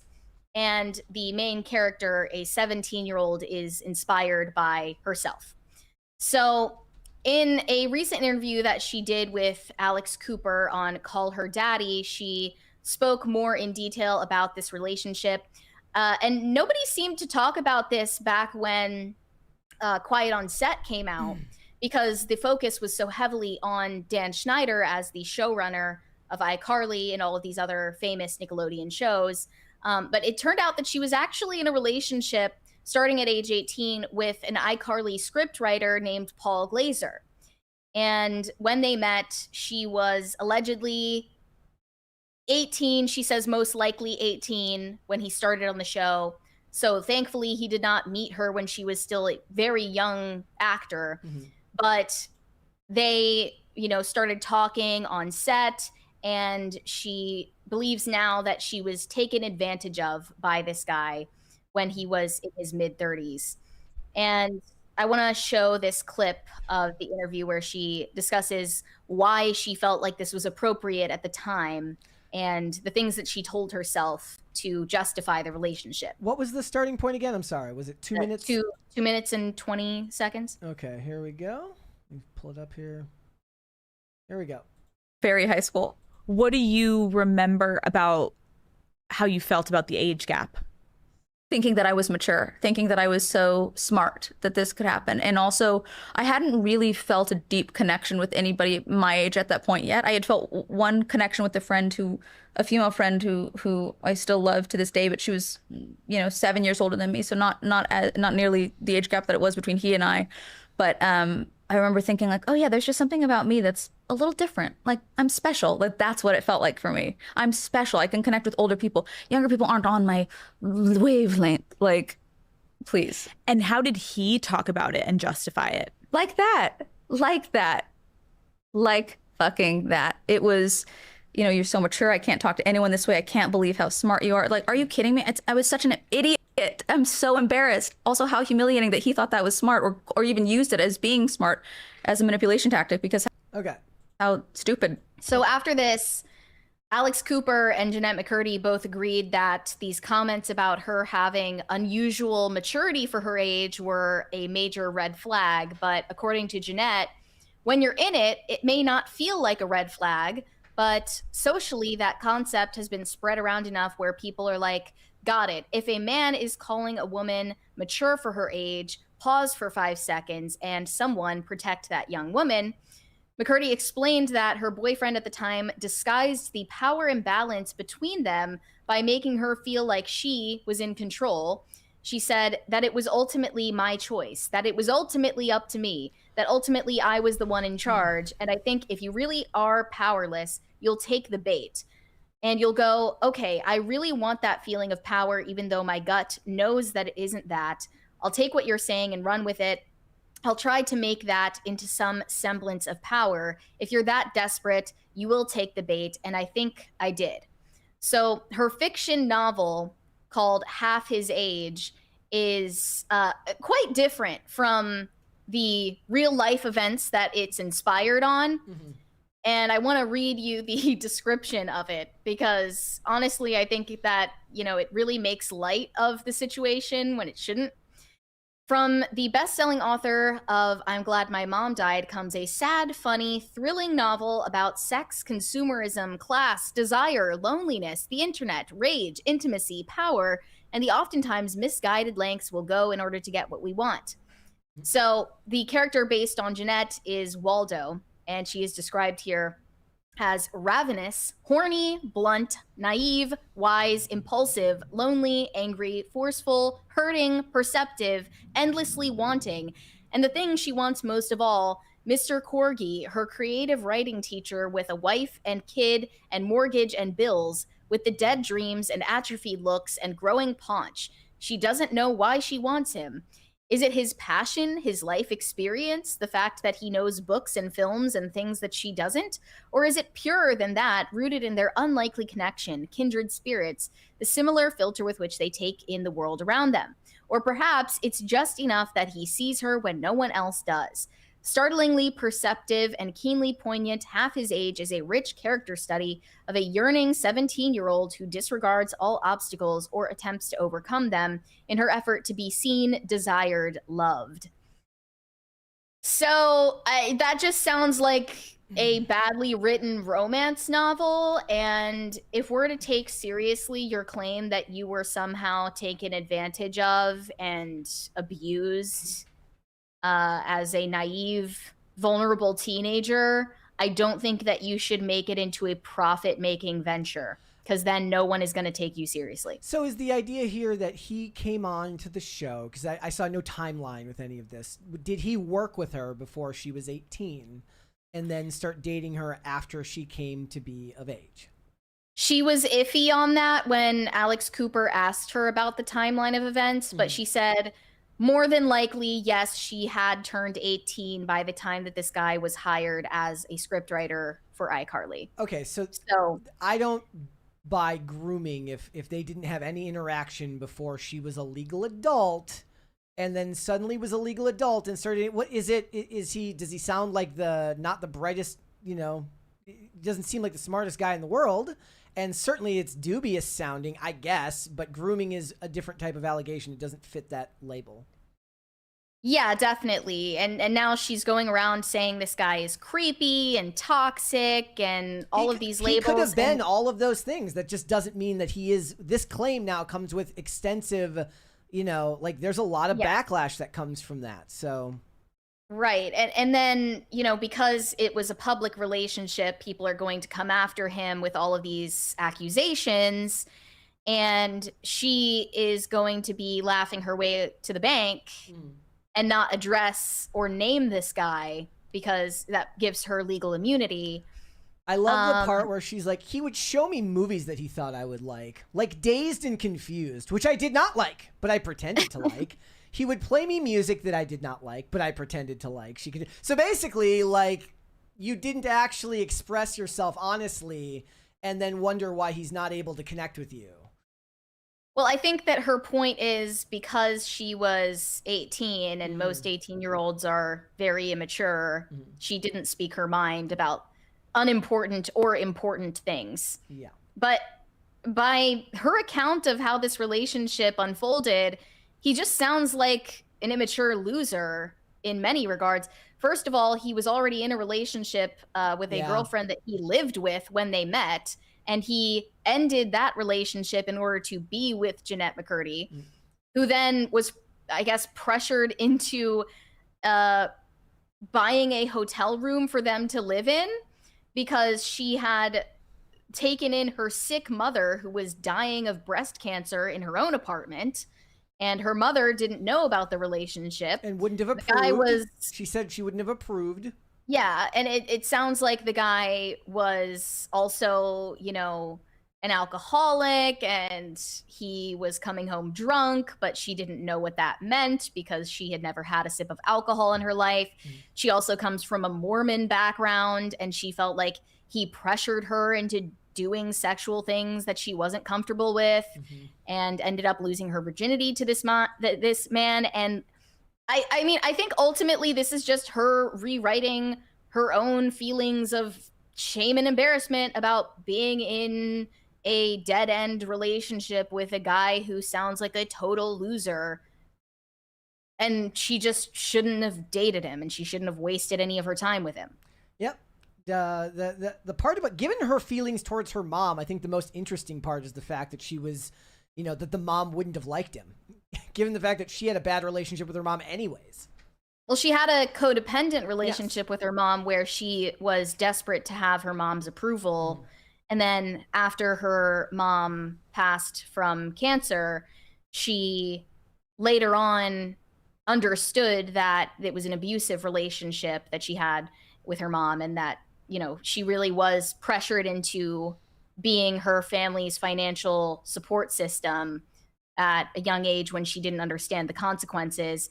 And, you know, people were perfectly willing to be sympathetic to her story when she was talking about the experience of being a child star at Nickelodeon, especially under Dan Schneider, who definitely was a creep, and he definitely had inappropriate relationships with child actors, not just Jeanette McCurdy, but also Amanda Bynes and others. And he, you know, was very physical with them. He was very aggressive toward them, and he did bully these kids. Everyone was perfectly willing to be sympathetic to that story. But then when, you know, that story came and went and was no longer part of the news cycle, what do you do with that? You have to come up with a whole new victim narrative. And this one is flimsy at best. And especially when you go back to her earlier comments about this relationship, according to an interview she gave in 2015 about Paul Glaser, the script manager, she said people online would make very rude comments about him and say, what a creep to have had an eye on her for so long. But they didn't know the whole story. That's an instance when I really resented social media because I thought people are making this hard on me. So she's basically defending the guy in this previous interview, but, you know, 10 years down the line, you're writing a book about how he's a creep who took advantage of you. Yeah, it's a red flag, if you will, for everybody who's been in a relationship where not even necessarily just these specific circumstances, where somebody will rewrite your history with another person and in their own way, and how you will come out will be neither it's not fake, it's not real, it's somewhere in the middle. It's some interpretation that ends up basically whoever has the power of the largest platform has the benefit of rewriting history. Right. And obviously this guy shouldn't have embarked on a relationship with a talent at Nickelodeon when he was a script manager on her show. Correct. And it was a show for kids. Like, it is gross. It's an HR violation for sure. And it sounds like a relationship that should have never happened from start to finish. It was a massive mistake for everyone involved. But I don't think anybody is going to pick up on this story and say that you were, you know, a child that was abused the same way that other child stars were at Nickelodeon. I remember when Michael Weatherly started dating Jessica Alba when they were on the show Dark Angel. She was, I think, she was like 18 or 19. He was like 20 years older than her at the time. And now she is dating somebody 20 years younger than her. You know, cause she's Jessica Alba. That's weird. Yeah. I'm sorry. That's super weird. Yeah. Like, it is weird. You can't deny that. You know? But they kind of always had the I don't remember what her comments were. It was basically like, we definitely they got engaged. I don't know if they actually went through with the marriage, but she's like, I definitely wasn't ready. But, you know, she doesn't look at it with the same level of negativity that this clearly has for Jeanette McCurdy. No, people look at relationships through a totally different lens these days than they used to. Yeah. And it's probably better to not retroactively interpret your whole life through a moral lens that no one operated in at the time these events took place. Yeah. It's like talking about how the founding fathers were all scumbags for owning slaves. Yeah. You know, like, it was a different time, and that actually does matter, and that does factor in to how we judge their moral character. Yeah. Yeah, Jessica Alba was 18 and he was 30. So they were on the show together. No one's saying that's ideal, obviously, but we're also saying that you're not a helpless child. Yeah. Like, Jeanette McCurdy, according to her own story, was living on her own and supporting herself and had a full-blown career at the time. Like, she definitely didn't have to entertain this guy or, you know, be his financial support and house him. Like, she didn't have to do any of this. Well, she also made it seem like he did like a crazy Jedi mind trick where she's like, he made me believe that I was the one in power, therefore, right. But I wasn't. I was like, she's also rewriting him as being way smarter than he actually was or is. Yes. He sounds like a dumbass. This is an offshoot, a side effect of everybody who's ever broken up with somebody now is like they were a toxic narcissist. Yeah, like there's this deep calculation at play here. No. Yeah. Like he sounds like a loser. You dated a loser and you're embarrassed about it. Anyone would feel that way, but it's not that deep. All right, let's move on. We got a couple more super chats. Man Bear Cow TV said, Mary, what 2 to 3 bands did you really like in your emo phase? Do you still listen to them? I can't listen to a lot of my old pop punk faves after 2020. Wait, why? Like, why? Yeah, that's why after 2020 like, specifically. Were all your pop punk all your pop punk band favorites like putting the boot on your neck to get you to stay inside during COVID? And if so, like that still shouldn't stop you from liking their music. Yeah, I mean, a lot of them, especially Hayley Williams, were especially bad about that. And they did kind of go crazy, but you shouldn't pay attention to their social media. You should just listen to the music that you like. I want to clarify, real emos would never, they would never want to claim me as being emo. I was not emo. That's like me when I say like nerd, like true blue nerds would never claim me. So if people ever say I'm a nerd, I'm like, no, I'm not. It's also just because of, when I was a teenager, I was a teenager well after emo or scene or any of that was a thing. It was already beyond irrelevant by the time that I paid attention to alternative music. But I would say I first got into Sleeping with Sirens, Pierce the Veil. I started listening to a lot of metalcore, Of Mice and Men, Alisana, Bring Me the Horizon, all of those. Mm-hmm. I wouldn't say it comes down to 2 to 3, but I still listen to them, and I still listen to pop punk fairly regularly, especially Dance Gavin Dance. I got into them like in late high school and listened to them constantly, and I still do. Okay, let's do one more from Shane H. Wilder, and then we'll move on. I think that was a 20 that we read earlier. No, it's under that. I got it. It says, Mary, you would hate Existence because is it Existence? I don't know. Or is it I don't know, because it is the same in the same vein of The Matrix or Dark City. I don't know. Give it a shot. I could be wrong.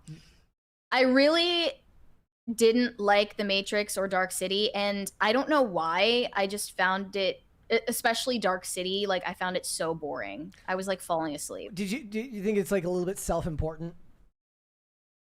I mean, that is a pet peeve of mine, yeah. But mostly with TV shows, because TV shows become self-aware that they have a fan base over time, and you can tell that the writers are just like really pompous about the fact that they have a fan base that's going to eat up whatever they write. Yeah. You can tell the same thing happened with Stranger Things, but what's coming to mind for me is The Bear, which I'm rewatching right now. Really fell off in the 3rd season. Okay. Really bad. All right, let's hold off on the rest. We'll come back after the fact. Let's move on. Yeah. So friend of the show, Xavier DeRusso, who you might have seen in PragerU content, is launching his own reality TV show based on the lives of conservative influencers, and it's called Party Lines. He announced it the other day, saying, I created America's next biggest reality show, and it's documenting the lives of political influencers on the left, right, and center, coming soon to Amazon Prime. And it is true that it's not just right-wing influencers, although most of the people that I recognized from the trailer are ostensibly on the right. They did feature Destiny in the trailer. Let's show the trailer and go from there, because it's pretty insane. Okay, I'm going to keep an eye on your upload bit rate, make sure we don't lose you here. But let's go ahead and watch this here. You're on in 3, 2, 1. Okay, I'm sorry, but I have to, like... Are we going to watch it the whole way through, or do you want to, like, pause and comment as we go? If you have anything to say, I would love to hear it. Okay. You elected a literal socialist to run the global center of capitalism. We're talking about giving the Nobel Peace Prize to a guy who is declaring war on his own cities. Your job was like the first lady. That's not even a real job. You just support your gay husband It's Xavier Day. It's Xavier week. Like, the only reason you're choosing to go meet up with your friend Amber Rose while we're filming a reality show.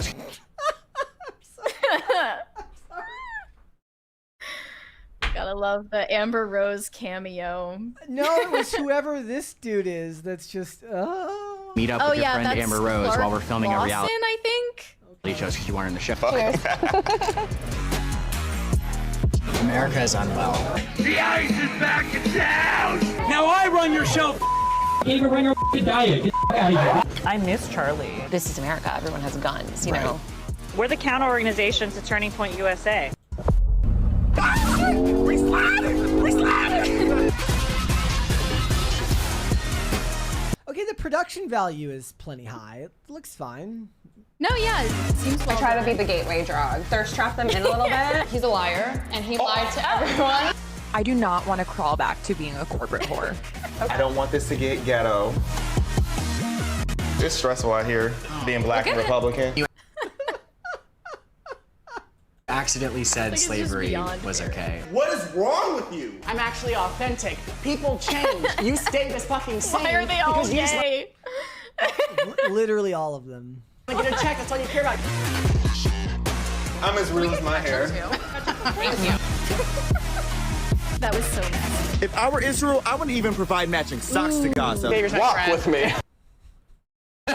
With all due respect, I'm not gonna call a grown man Destiny. His name is Steven. Nice big breaths, okay? Drama. This is emotional. Wait, there was like elective surgery? Someone's dying. Someone's dying. Twitter's a mental hospital. My entire brand just fell apart. Like, Do you get like bad plastic surgery? Is that the hook? And that's why your brand is falling to sit apart. here and be a fucking pedestrian. You do have to have a screw loose to like do politics for a living. Party Okay. lines. Okay. All right. We watched it. There you have it. So is this What do you think? supposed to fall in the same vein? Is so like every TV show that ever has like an episode where they interact with reality TV stars, it's the thing where they make fun of the reality show and then by the end they're all watching it and can't stop watching it because they get addicted to it. Yeah. That has never happened to me. I've never indulged in reality TV. It holds zero interest to me. And honestly, I feel like I'm supposed to be the target demographic because of like what I do for work. But this is literally I feel like the target demographic is actually people that don't work, you know, kind of quasi in the industry. No, correct. I'm not a political influencer, thank God. But like if I was, I wouldn't want to watch this. The only way you'd want to watch this is if you had a morbid curiosity for what kind of fucked up shit happens with the people in this industry. And there is a lot of fucked up shit. There is. I am a reality TV enjoyer. Yes, you and are. I feel no shame about that. It is not a guilty pleasure. I've spoken openly about that. But for us, you know, we've met a lot of these people, not all of them, but we've met a lot of these people and the people that they know and their friends and their colleagues in real life because of what we do and the space we occupy. And when you meet them, you know, it's a lot less interesting than the highlight reel or the trailer that you just saw. It doesn't appear that there is actually as much drama behind the scenes. And, you know, that's why some people say like, oh, these people are all pretending to fight online. They're all friends in real life. They all go to the same parties and they drink the same cocktails and they're getting paid by the same. And you're not in it. Exactly.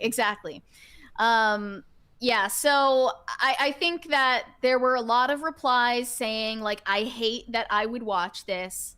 Like, I hate that I am refreshing Amazon for this show because it's supposed to be a guilty pleasure. And that's exactly the response that they were hoping for.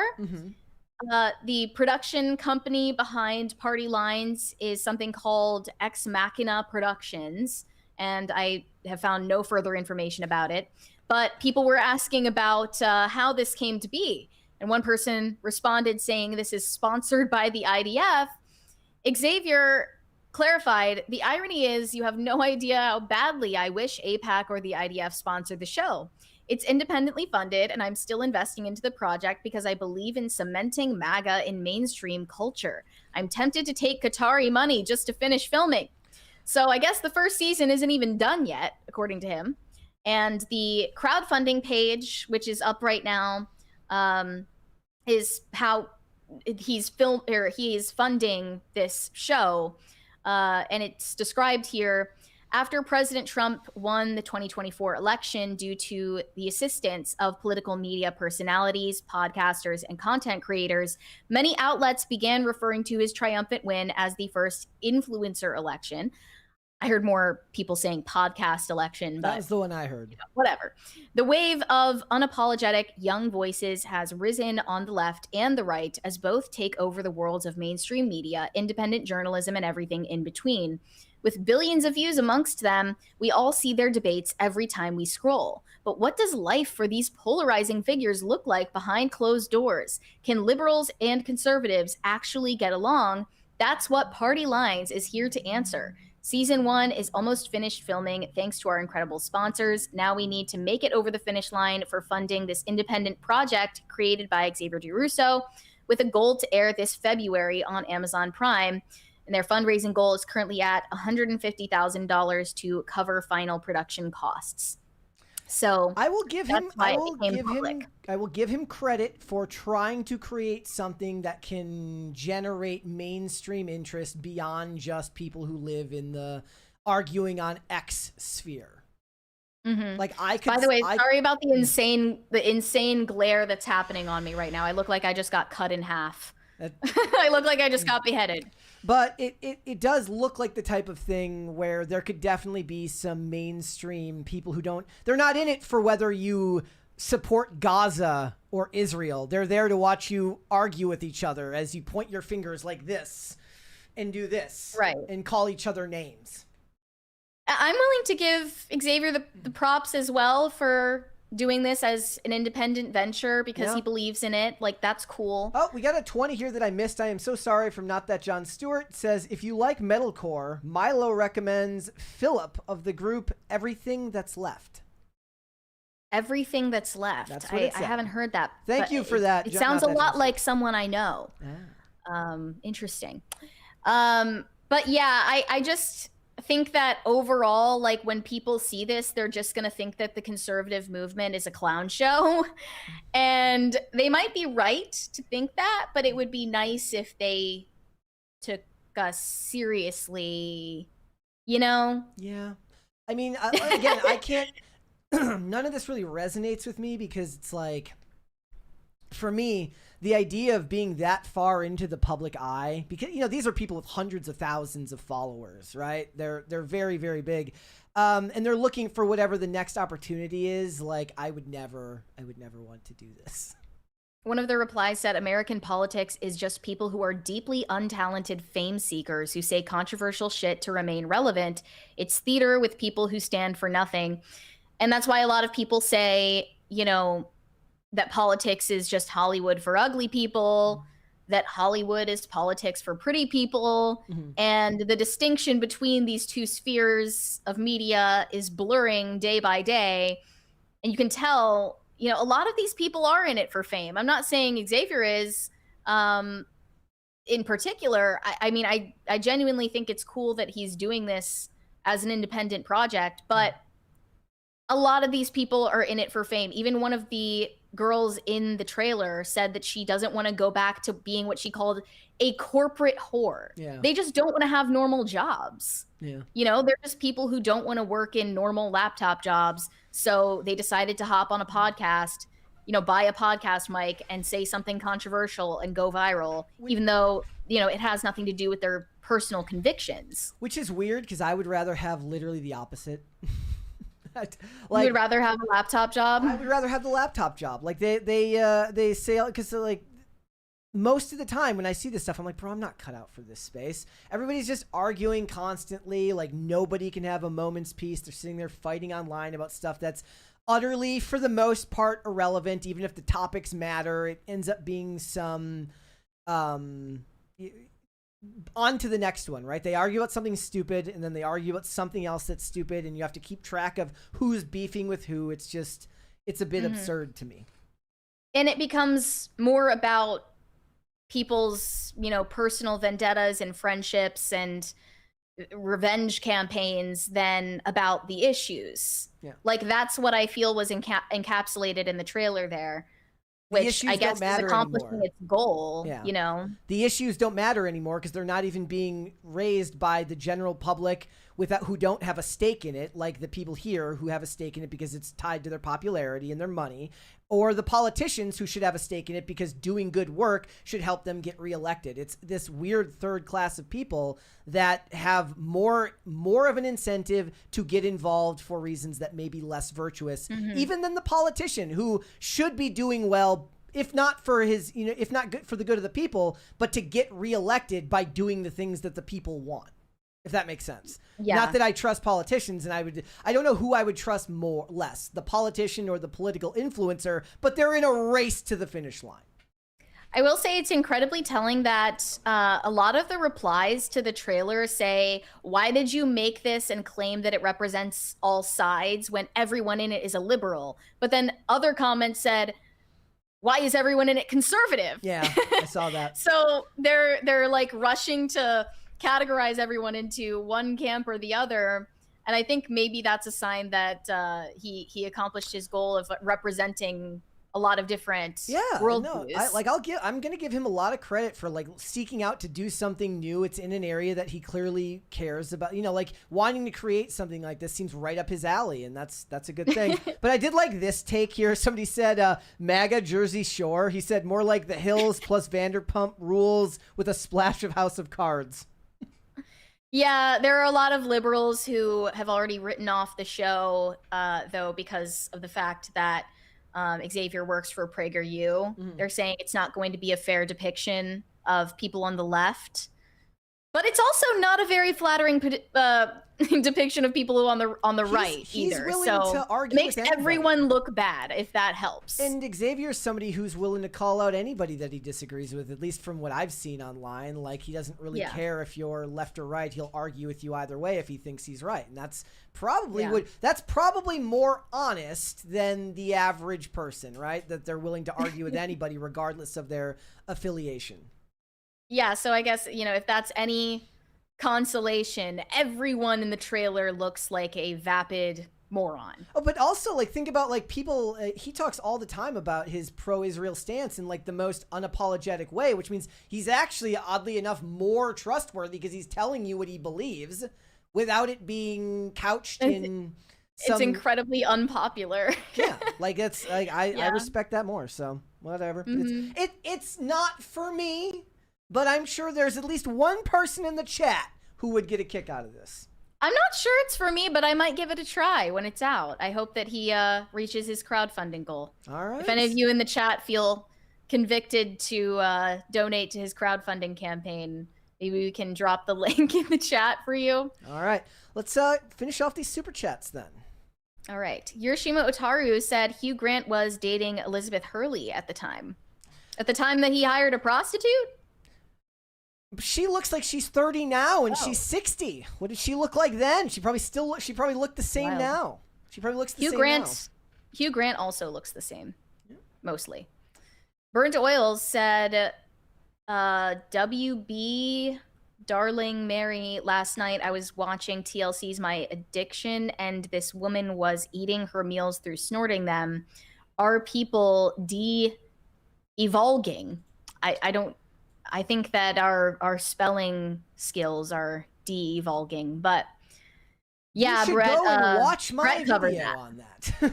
Yeah, Brett already covered that. So, my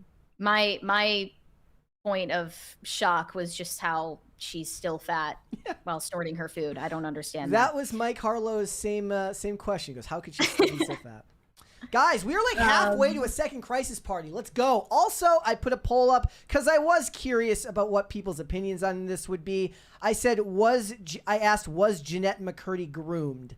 So far, 69% say yes, 31% say no. But of course, that could be depending on your definition of the word. If you're including Dan Schneider in there, right, yeah, that was by other people, just not that guy, that specific guy. Greg Duvier said, do not buy Elephants Are Not Birds. Yeah, again, I'm not going to say it's everyone because a lot of people wrote and sold children's books on the conservative side a few years back. I'm sure that was a really trendy thing to do, and it's a really easy cash grab. I'll say that. But the Tuttle twins have made like a bunch of them, if I remember correctly. They wrote like a bunch of them. I believe G Prime made one as well. Isn't Tuttle Twins Angel Studios? I mean now, but they probably weren't at that time. Or did they start out? They start out like independent, and then they were bought by Angel Studios or something. Probably at the Daily Wire, something like that. I know they moved. They went to work with other people, but they used to do stuff on their own. I think. Yeah, a lot of people jumped on that bandwagon. It's not really trendy anymore to do that, but if anyone was thinking about buying Ashley St. Clair's children's book, maybe you shouldn't. I bet it's still for sale, though, because she's such a hypocrite. Easy E said, in these situations, doing anything besides taking the life-changing amount of money and shutting up to go live your best life is crazy. Like, why? That was about the Brianna chicken fry thing. Or yes. Ashley Sinclair. Yes. And the reason why is because they were never in it for money. They were in it for attention. That's what's so confounding about an actual narcissist. If somebody wants to give me they will go against their own interest if it means they can get more attention. If somebody wants to give me the money sans the attention, I will take it. So can you imagine when I saw that headline about Pavel Durov trying to find IVF mothers for his sperm donations? I thought, and he's promising that these families will be set up financially for life, but obviously these women are never going to know him personally. Doesn't that in and of itself vet for the most psychotic people who will opt into that? Or the most desperate. Yeah. Like, that means all of the women that you impregnate are going to be insane and be unfit mothers because they're insane enough to agree to something like that. Maybe he's just a super mega nihilist and it's a feature, not a bug. These people are weird. Robert Delara said Elon Musk married and divorced the same woman twice. It tells you all you need to know about Elon. Is that true of Justine Musk? They divorced and remarried? I didn't know that. That's crazy. Yeah, I think I found like 6% of divorced couples end up remarrying each other. That's interesting. Which is interesting. I wouldn't say like heartwarming, but interesting. It's it's actually a Hollywood trope. It's very Hollywood. But yeah. Well, no, because when told through the most positive lens, it's done to show two people who find that they've grown.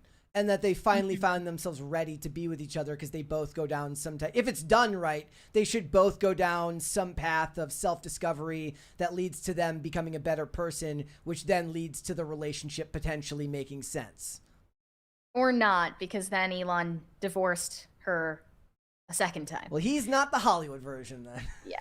He's just crazy. Shane H. Wilder said, thanks for showing the cats. My parents told me that Bigfoot was named because of his massive paws and that they had named Weefus because Wee means little and Fuss is German for foot, so Littlefoot. Amazing. That's cute. That's amazing. I love that. Shane said, I've been to Sweden. Oh, you already read that one earlier, I think.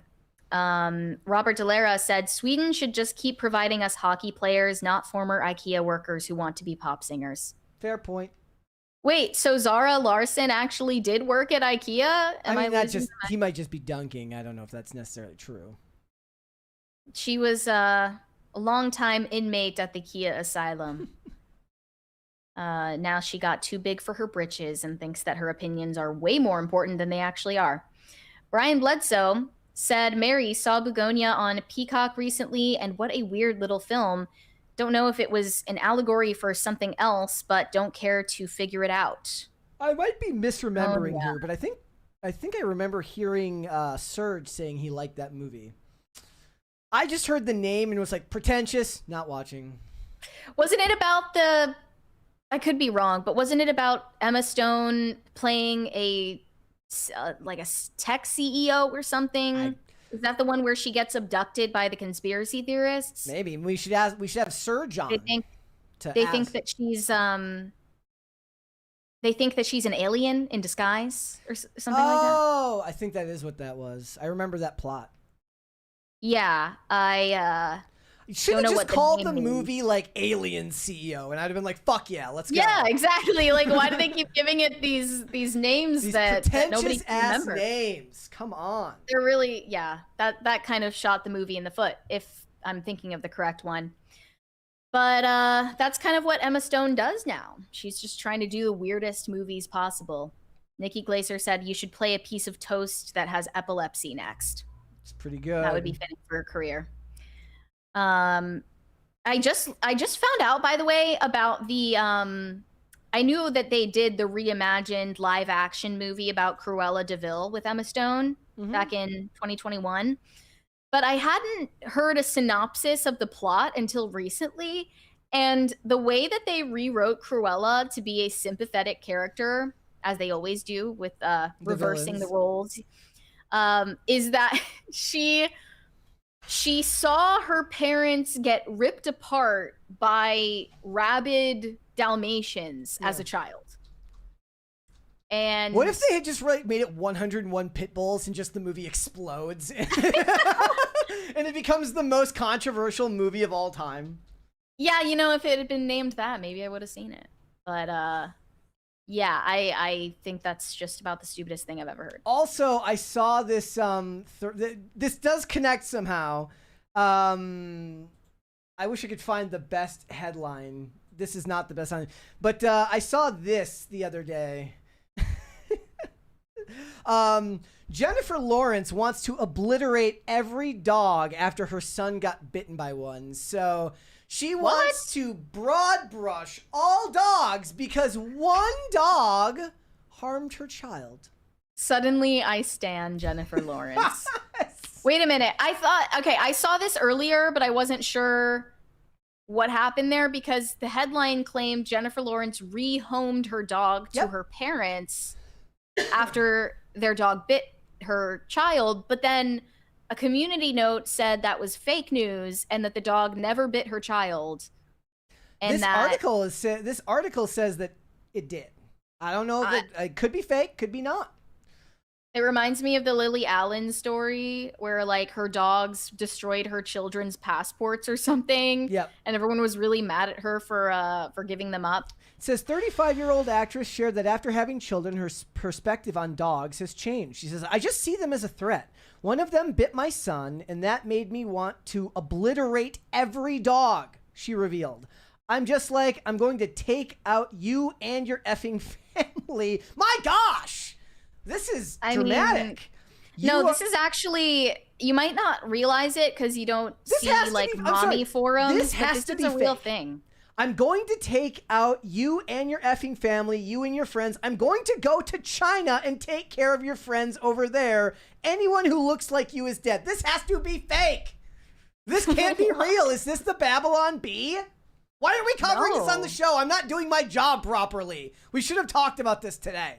I thought it was fake news. That's why we didn't cover it. But it's a very common phenomenon where new moms, they suddenly hate their dog as soon as they have a baby because it changes your hormones where, you know, you'll do anything to protect your baby and you suddenly see the dog as a threat. And a lot of people with dogs end up having to like rehome them or put them to sleep or something when they have a new baby for that exact reason. Like, especially if your dog was a substitute child for the family before you had a baby, and then you have an actual baby and you suddenly realize that it's very different.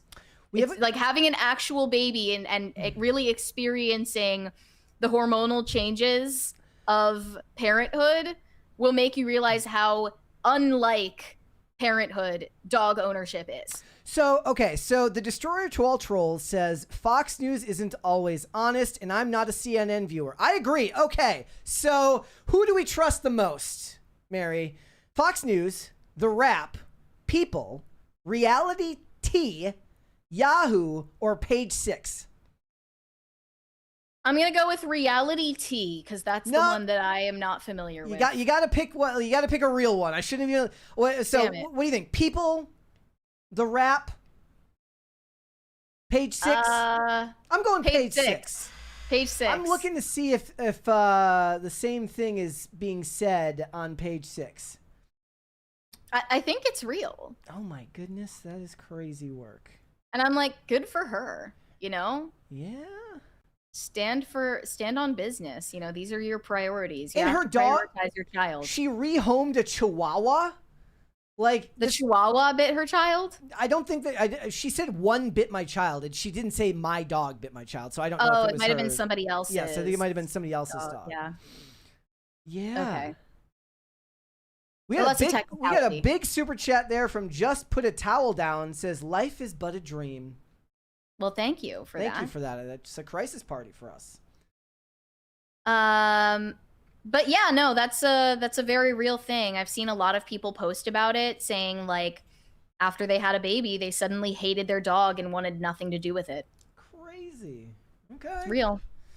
Man Bear Cow TV said politics ruined punk. Too much TDS among bands and fans. Why go to shows where 80% of the crowd hates me? Too busy with my own music anyway. Silverstein was fave. Well, yeah, I mean, going to the live shows is a different experience than just playing the music in your car or whatever. Because there, you're going to hear them screaming about Palestine and abortion and stuff. And you just came there to hear the songs. Mm-hmm. And they just know that people eat that up. Yeah. Shane H. Wilder said, if there is not a scene in this show where Xavier says, I'm telling you right now that dog is not real, then I'm out. That is the hardest Mary has ever laughed in her entire life. Maybe ever. Yeah. That was, I'll remember it forever. Mm-hmm. Truly his finest moment. Robert Delera said, Elon married Tallulah Riley twice. Third time might be the charm. Okay, I vaguely remembered Tallulah Riley, yeah. Because she's one of his other scorned women. Shane H. Wilder said, Tuttle Twins started out as books from Libertas Press as a subsidiary of the Libertas Institute, a libertarian think tank. Oh. Do with that what you will. I remember that now. Yes, they were talking about like promoting like liberty and freedom and was it like economic freedom and stuff like that. Mm-hmm. It's like there's all those instances like Fee Online, like the Freedom Economic Institute or whatever it is. Like there's all sorts of groups like that. Greg Duvier said, I have a cousin that got divorced and then remarried her ex, still married today. There you go. That's kind of wild. But I guess good for them. I don't know. Mary and Brett, just curious where Jeanette McCurdy's father was during that time. All the focus was about her mother. Yeah, I was confused about that as well. I think she may have been estranged from her father. Yeah, I don't remember if there was even much said about it, about her dad. Says her biological father is Andy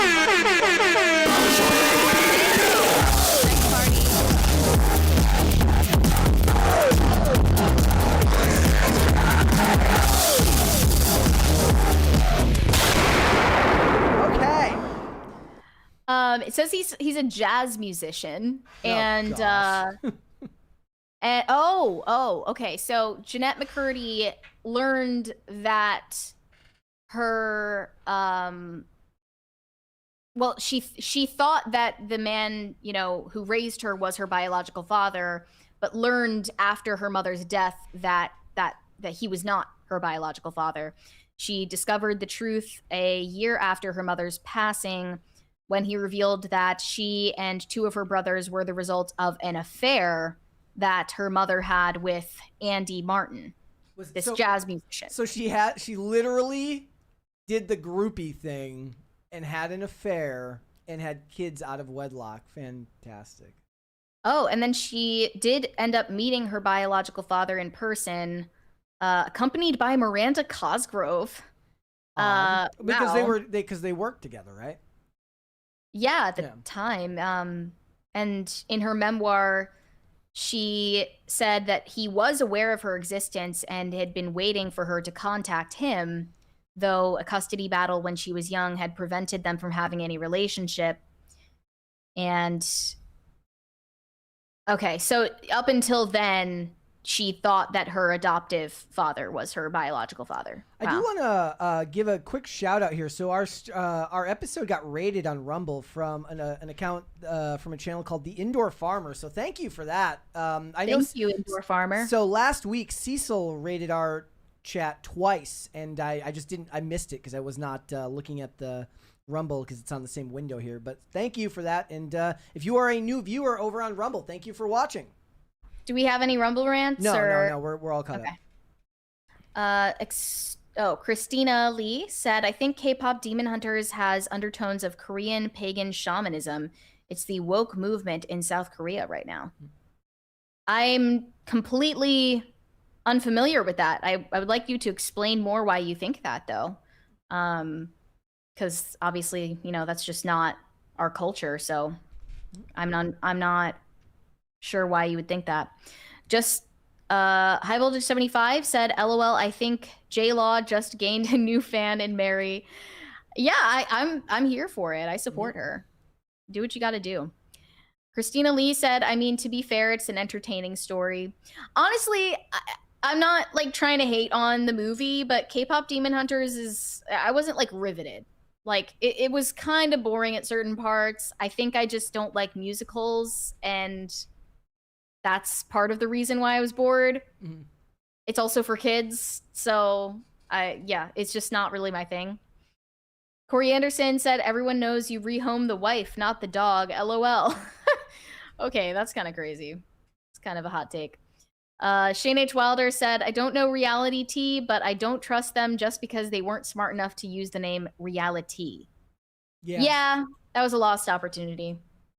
Kyle Dixon said, my baby is 1 now. The once could do no wrong dog has done many wrongs in this year.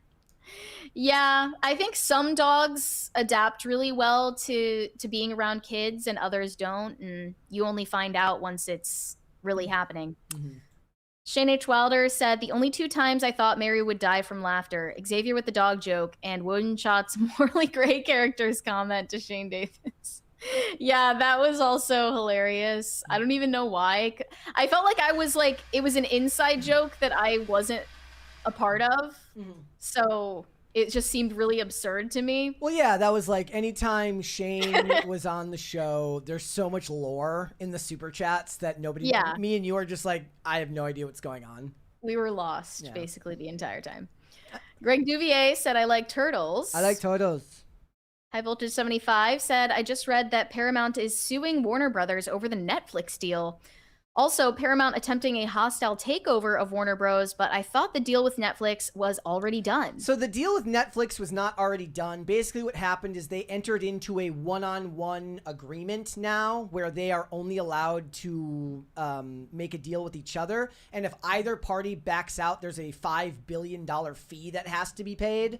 So the deal is not through yet, and it's definitely, I mean, we're talking 12, maybe 18 months before any form of regulatory approval goes through as well. I do find the insistence to take the $82 billion offer over the $108 billion offer interesting.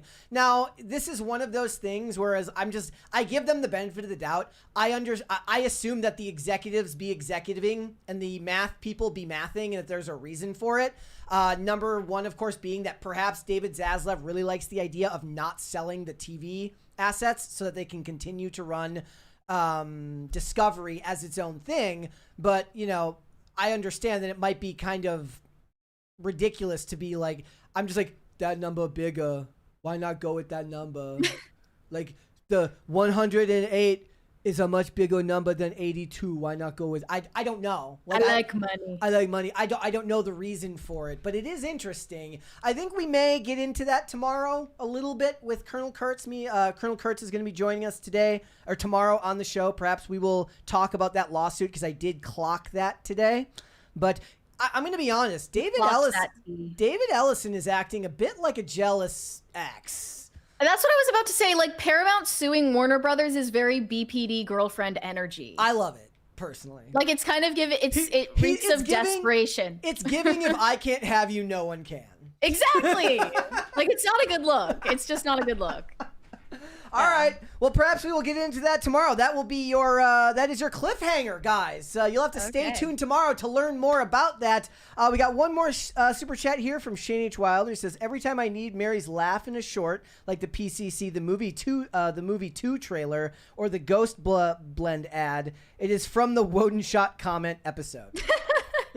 I'm glad to hear it. Can you also promise me, Brett, that you're going to cover the J-Law thing in full with Colonel Kurtz tomorrow? I mean, we read this. I don't know what else there is. I know, but I want her specific take on it. Like, I want Colonel Kurtz's specific take. Then what I need from you is I need you, before we're done today, I need you to give me some gold thumbnail ideas for the text on there for something, because you will definitely come up with something better than that. Like, so many options. Because mine would be like, I hate bitches, and then that's just like because it's a dog. No, like Jennifer Lawrence's Katniss Everdeen about to like shoot an arrow into a dog. Yeah, well, I need your help on what we need to, like, the actual text needs to be. We'll work on it, guys. Hit the like button on this video and subscribe to the channel if you are new here and you have not subscribed here yet already. Please and thank you. Remember to share the episode out with your friends and your family and your loved one. The more people that you share it with, the more times that you like the video, the more videos that you like, the better it is for our channel. So thank you guys so much for that. Mary, where can they find you? I almost thought that we hadn't caught up on the super chats, but I think we're good. You guys can send me validation on Instagram at Mary Archived, or you can send me hate on X. That is also Mary Archived, and help me get TikTok famous. That is also Mary Archived. There is one more from Greg Duvier. Greg Duvier, Mary, when can you tell us why you are not on Tuesdays and Thursdays? I will tell you when I can tell you. I thought you were going to say when I'm good and ready. And when I'm good and ready. Okay. I will tell you. All right. Did you do your outro? I'm sorry. I did. Okay. Yes. Guys, if you want to follow me, I am on Instagram and X at Brett Dasovic on both of those platforms. This show is here 5 days a week, Monday through Friday, 3 p.m. Eastern Standard Time, which is, of course, noon Pacific. Amazon Music, Apple Podcasts, Pandora, and Spotify. If you would like to listen rather than just watch this show, you can rate and review on Apple Podcasts and on Spotify, which always helps us out. So thank you so much for that. And if you want to follow us on social media, we are on Twix at popculture_show. Facebook at Pop Culture Crisis, Instagram at Pop Culture Crisis Pod. Guys, we will be back with another episode tomorrow. We will see y'all then. Bye, everybody. Bye.